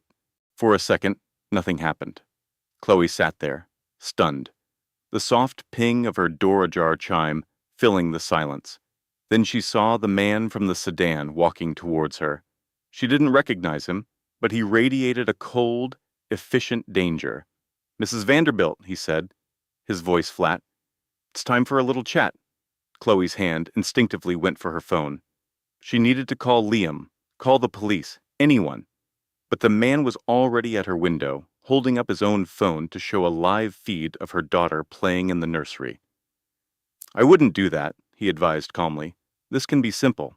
You're going to come with me, answer a few questions, and tell us where you put the server data. I have no idea what you're talking about. Let's not waste time with games." The man offered a thin, mirthless smile. "Maya has been staying in your secure apartment for a week. We know she gave you the keys to the kingdom. We just need to know where you've stored the copies. If I disappear, all of that data goes public. Yes, the dead man's switch. A classic move." The man nodded, almost impressed. "Very smart. That's why you're not going to disappear. We're just going to have a very long, very persuasive conversation about where that data is. Then you'll disable those security protocols." "Never." "You will," his voice grew sharp. "Or we'll find leverage. Your son, for example. Such a precious thing. It'd be a shame. The threat against Leo shattered something inside Eleanor. Fear ignited into a cold, pure fury. "Touch my son," she said, her voice chillingly quiet. "And I will dismantle you? I will dismantle the entire Sterling family. I'll demolish their empire and poison the land it was built on." The man chuckled. Bold words for a woman facing a weapon. Bold words for someone with nothing. She met his gaze, unblinking. "I already survived one of Liam's little accidents, left for dead by the man I married." Her tone was like ice. "You think I fear you? You think that gun matters? I carried my child out of that inferno. I delivered him in a stranger's clinic with no one. I took on the whole Sterling clan in court and won." She smiled, a brittle, sharp thing that made the intruder hesitate. "So pull the trigger. See what happens when that drive goes public. See what the world thinks when they learn the Sterlings tried to murder the woman who could expose their precious heir." The silence was thick. The intruder's grip on his weapon was tight. Eleanor's pulse hammered, but her expression remained a mask of stone. Finally, the man lowered his pistol. "This isn't finished," he grumbled. "No," Eleanor agreed. "It isn't. But when it is, you and your employers will be behind bars. I guarantee it." The black car sped off, melting into the night. Eleanor collapsed into a chair, trembling. With shaky hands, she called Marcus. "They found me," she said when he picked up. "At the house, with a gun. They wanted the drive. Are you okay? Where are you?" "I'm fine. Terrified. The place is a mess, but I'm fine." She breathed deeply, steadying her thoughts. "Marcus, they threatened the baby. They said they'd use Leo to silence me. I'm moving you both to a safe house now. No one will find you. It's not enough. Nothing is enough." Eleanor looked out at the dark, empty street. "We have to finish this tonight, before there's a next time. What's your plan?" "I'm thinking we leak it all, right now, to every major news organization, all at once. Every file, every video, all of it." Her voice was steel. They wanted a fight. They're getting one. But not in some quiet legal proceeding. We're taking this to the court of public opinion. Let everyone see the real Sterling family. That's a huge gamble. Once it's public, we lose all control. I don't want to control it. I want to ruin them. Eleanor's hand tightened on her phone. "They've held this power over me for years. They made me afraid, made me doubt everything. That's over. Tonight, we expose everything." There was a long silence on the line. "I'll reach out to my journalist contacts," Marcus finally said. "My friend Sarah has sources at 3 global networks. We can get this moving in an hour. Do it. Are you positive about this? There's no turning back from this." Eleanor pictured Liam's chilling expression as he orchestrated her accident. She recalled the video files of his father plotting her murder. She saw the face of the man who threatened her son. "I've never been more certain of anything." The exposé dropped at 10 p.m. It went live on every platform. News sites buckled from the traffic. Social feeds were a firestorm of outrage and shares. The headline was inescapable. "Sterling Empire implodes. Leaked files reveal murder for merger plot. Decades of corruption." Eleanor sat in Marcus's secure apartment and watched the world learn the truth. The video files played out in a damning series. Liam discussing with his father how to handle Eleanor. Genevieve suggesting a plausible accident.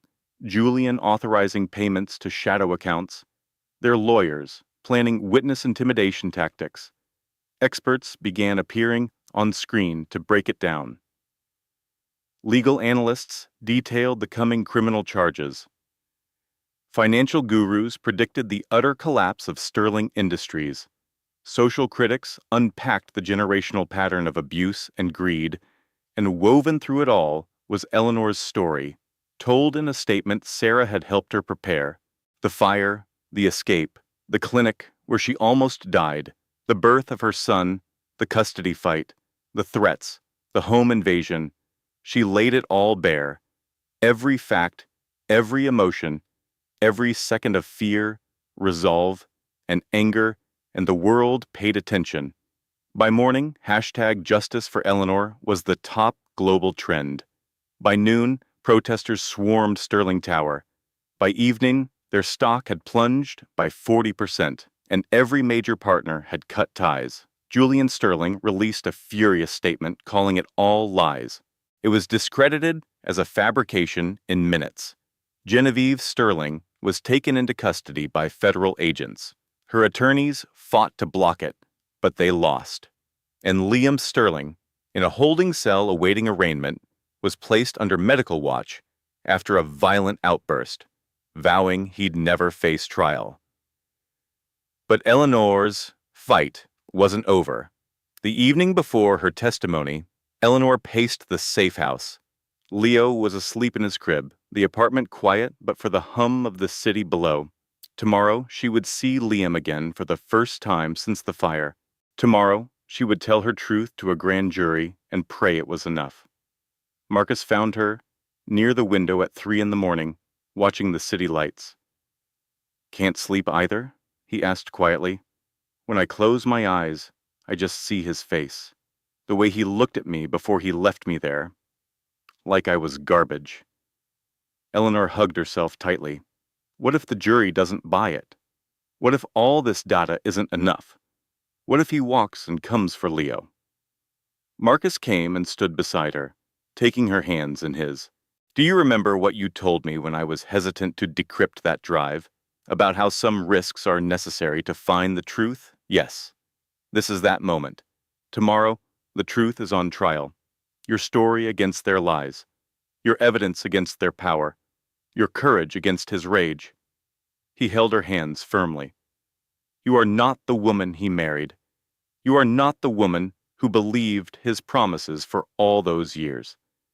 You are someone else now, someone stronger, someone who has survived the worst he could do. I don't feel strong. I feel sick with fear." "The two aren't mutually exclusive," Marcus said with a small smile.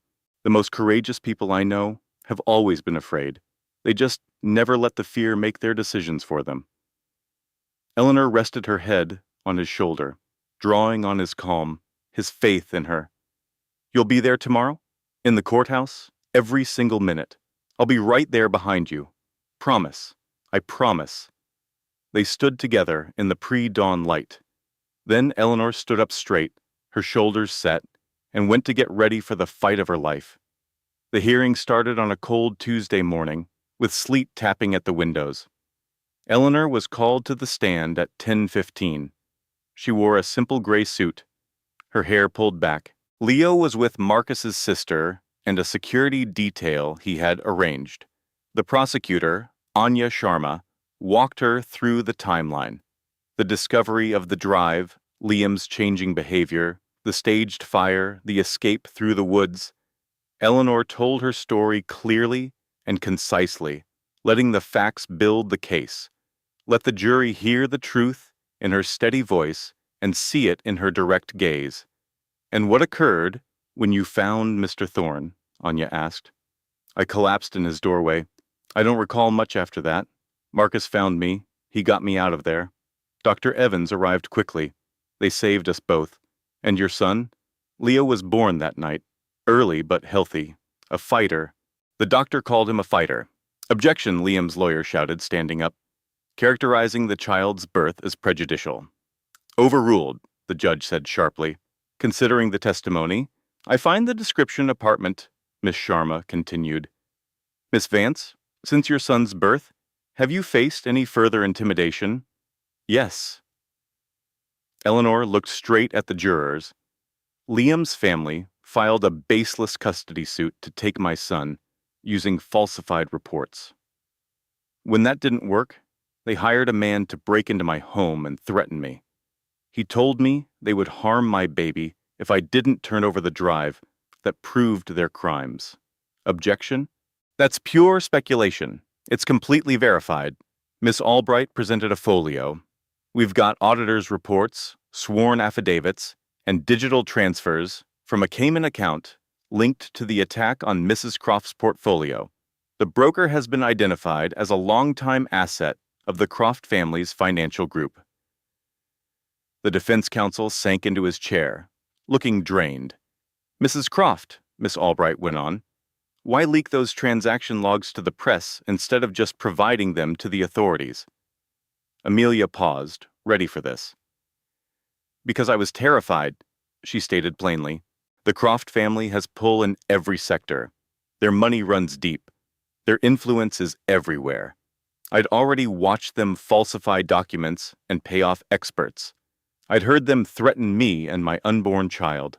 I listened to them plan my financial ruin as if it were a quarterly expense. She made eye contact with each juror. I leaked those logs because I needed the public to know the truth before it could be erased. I needed 1 million witnesses who couldn't be bribed or coerced. Her voice grew firm. And I wanted Julian and his parents to know that I'm not scared anymore. They can't erase me. The truth outvalues all their stock options and their power combined. The courtroom was still. Even the defense team was speechless. Miss Albright gave a slight nod and went back to her table. No more questions. Julian's top lawyer got up for the cross-examination. He had the look of a man fighting a battle already lost, but still needing to bill the hours. Mrs. Croft, isn't it true? You and your husband had a strained marriage? Our marriage was strained because he was emotionally abusive. Amelia's tone was level. He cut me off from my colleagues and firm. He controlled every dollar. He secretly swapped my prenatal vitamins, letting me think I was the reason we struggled to conceive. And when he was done with me, he tried to bankrupt me. That's your version of things. No, that's the reality. Amelia met his eyes, unblinking. Your client is in this court because the proof is undeniable. Encrypted emails, transaction logs, shell corporation deeds, recorded calls. Argue any story you wish, counselor, but the data is immutable. Julian Croft tried to destroy me, and he'd have done it if I hadn't made it to Marcus Thorne's doorstep. The lawyer tried a few other tactics. He questioned her stability. He hinted the data was forged. He claimed the recordings were doctored. Amelia countered every point with the calm resolve of a woman who had survived a war. At last, he conceded. No more questions. Amelia left the witness stand. She went past Julian without a glance, past his parents, who sat cold and ashen, past the swarm of media. She exited the courtroom with her chin up. She never looked back. The jury was out for under 3 hours. Amelia was at the island estate when Sarah called. She was in the nursery, rocking Lily to sleep, when her phone lit up with the verdict that changed her life. Guilty on every charge, Sarah said, her voice thick with emotion. Attempted financial ruin, wire fraud, malicious prosecution, conspiracy to defraud. All of it. Amelia shut her eyes, letting the reality sink in. Guilty. After all the deception and fear, the facts had won. And his parents? Their trials are next, but the DA is very confident. Richard is facing racketeering and conspiracy charges. Eleanor is looking at conspiracy based on those audio files. The entire dynasty is crumbling, Amelia, the whole lot of them. And Julian's sentence? Sentencing is in 3 weeks, but they're asking for 25 to life. With the evidence of premeditation and ongoing conspiracy, Sarah paused. He's not getting out. He'll die behind bars. Amelia gazed at Lily, asleep in her arms, so tiny, so innocent, so unaware of the hurricane that had swirled around her before her birth. It's done, Amelia whispered. Yeah. Sarah's voice softened. It's really done. You won, Amelia. You beat them.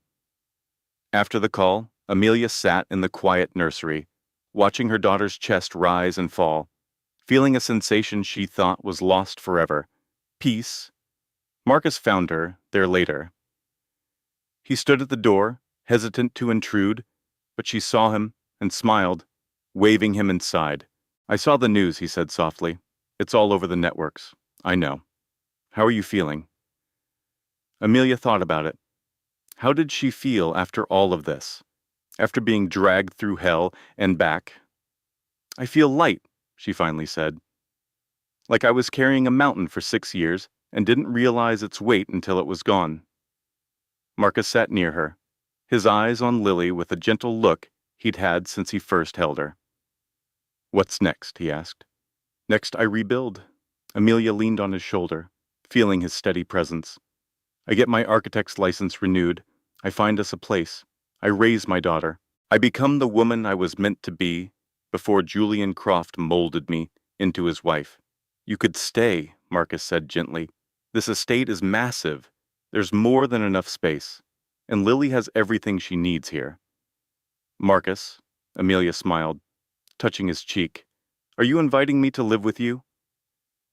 He looked down, a rare moment of vulnerability. "I'm inviting you not to go. Not right away." His voice was husky. "These last few months, seeing you fight, seeing you survive, seeing this amazing strength emerge, it's changed things for me. Isabella would have adored you. I know it's odd to say, but I think it constantly.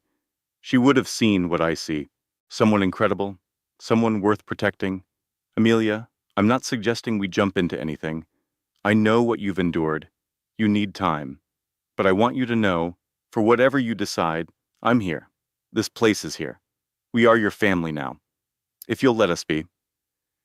Amelia felt tears welling up, not of sorrow, but of gratitude and hope, the start of a feeling she thought was gone for good.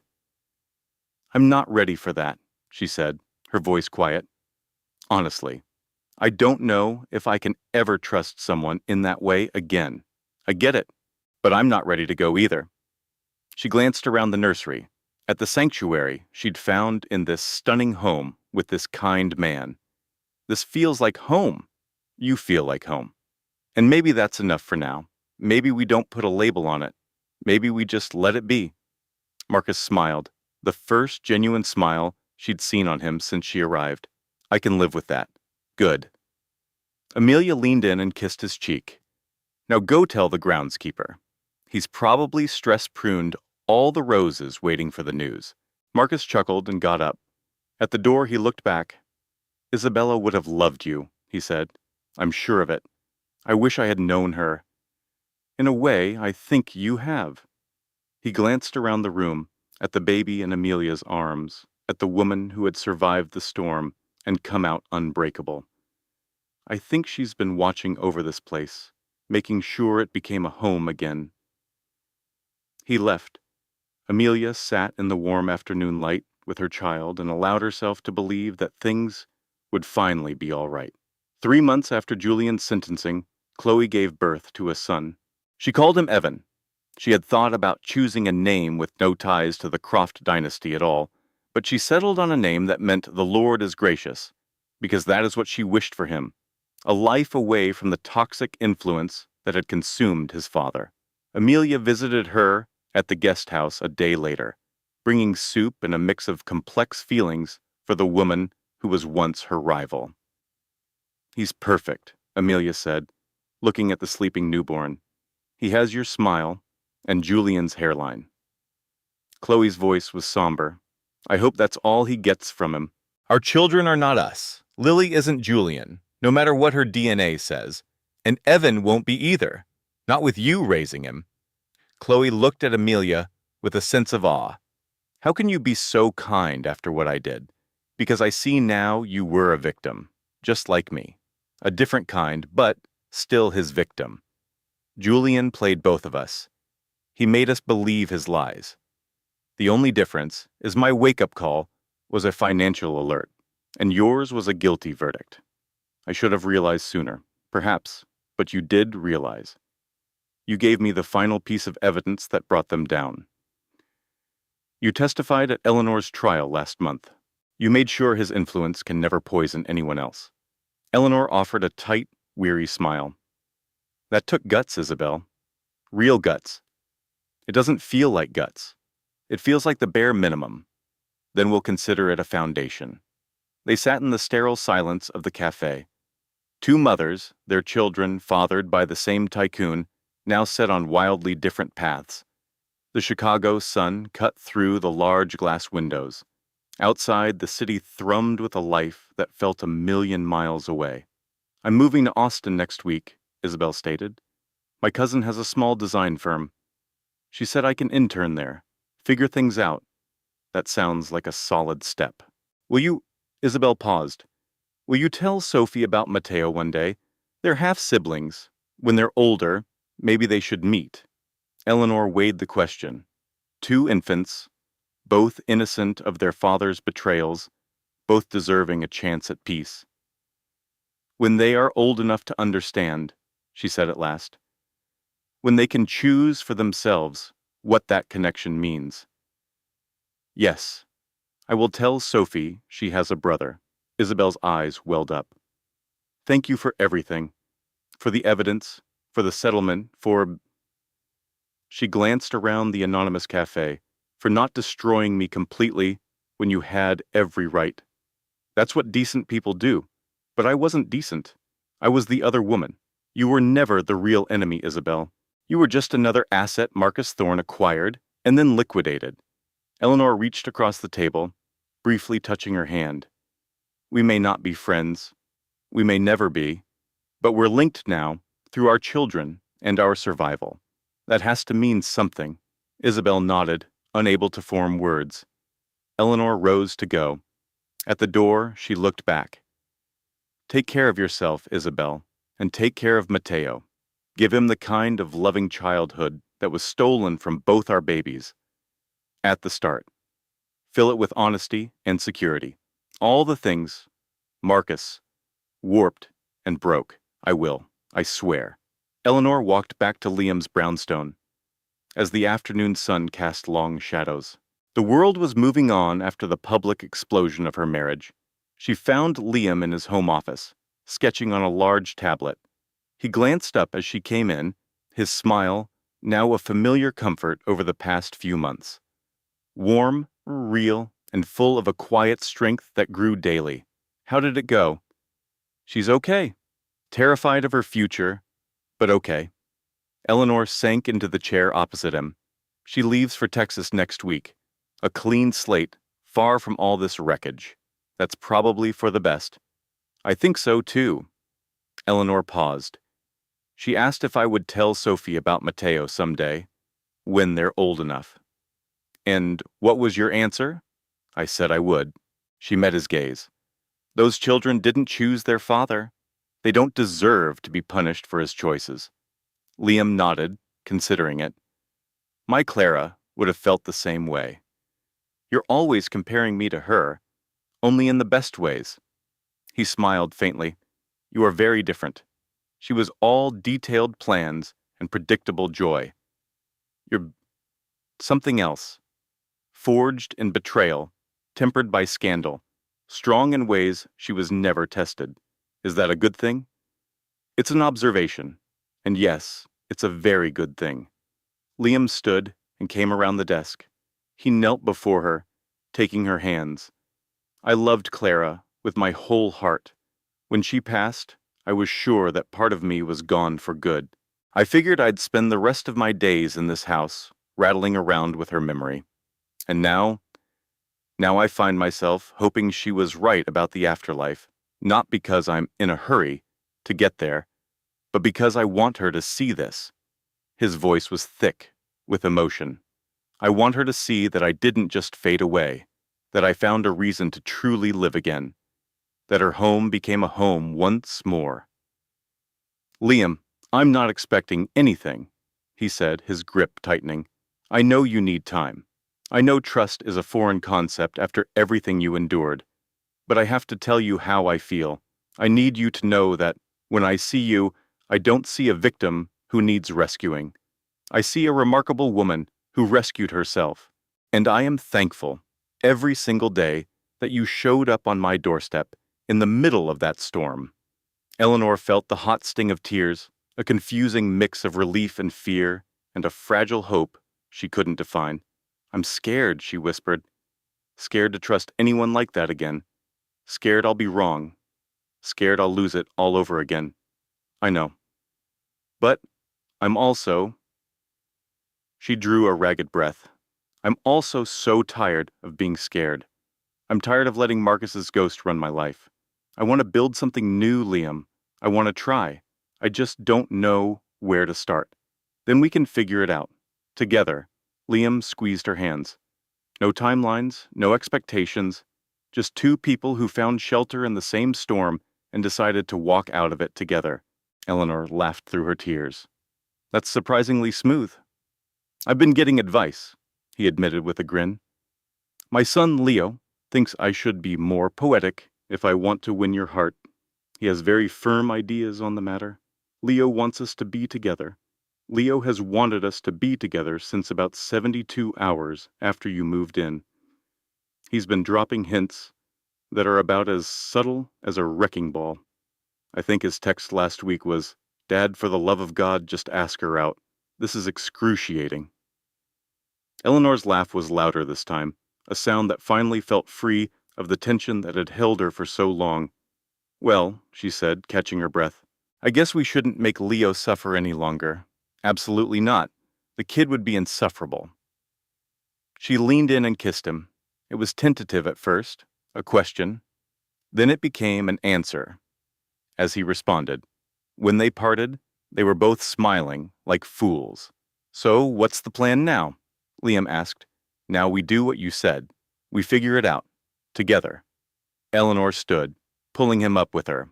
But first, I think Maria said something about dinner being ready. And I'm suddenly starving. Always practical. One of us has to be. They walked to the dining room, hand in hand. Through the office window, the Chicago skyline began to light up against the darkening sky. The house was alive again. It was filled with light and warmth, and the sound of Sophie babbling through the baby monitor. It wasn't some storybook ending. Life didn't hand those out, but it was a new chapter, a real one, built on honesty and the brutal wisdom that comes from surviving the unthinkable. And for Eleanor Vance, that was more than she could have hoped for. The rooftop party was Liam's idea. 1 year to the day since Eleanor had fled her Gold Coast penthouse and landed on his doorstep. 1 year since their lives had irrevocably changed. It felt like a milestone worth celebrating. The firm's rooftop terrace had never looked better. Artful arrangements of flowers bloomed against a backdrop of glass and steel. White-clothed tables dotted the space, overlooking the city. String lights crisscrossed above, ready to cast a warm glow as evening fell. Eleanor stood near the edge, watching her new life unfold. Jasmine, her lawyer, was talking animatedly with one of Liam's partners, likely brainstorming a new foundation for women escaping toxic marriages. Dr. Anya Sharma, her therapist, was laughing with a small group. Liam's son Leo had brought a few friends from Northwestern. Their vibrant energy, a welcome contrast to the quiet battles of the past year. Sophie made her way across the terrace, her toddler legs wobbly, but her purpose clear. At 14 months old, she was a whirlwind of simple words and a determined will that Eleanor knew was entirely her own. Mama, Sophie demanded, hugging Eleanor's knees. Lights soon, sweetie. We have to wait for everyone. Lights now, Eleanor laughed, lifting her into her arms. You are 100% my daughter. She is 100% someone's daughter. Liam came up beside them, holding 2 flutes of champagne. A will that strong has to be genetic. Are you calling me stubborn? I am calling you determined. It's one of your most admirable qualities. He kissed her, handing her a glass. To 1 year, to 1 year. Eleanor touched her glass to his. And to the next one.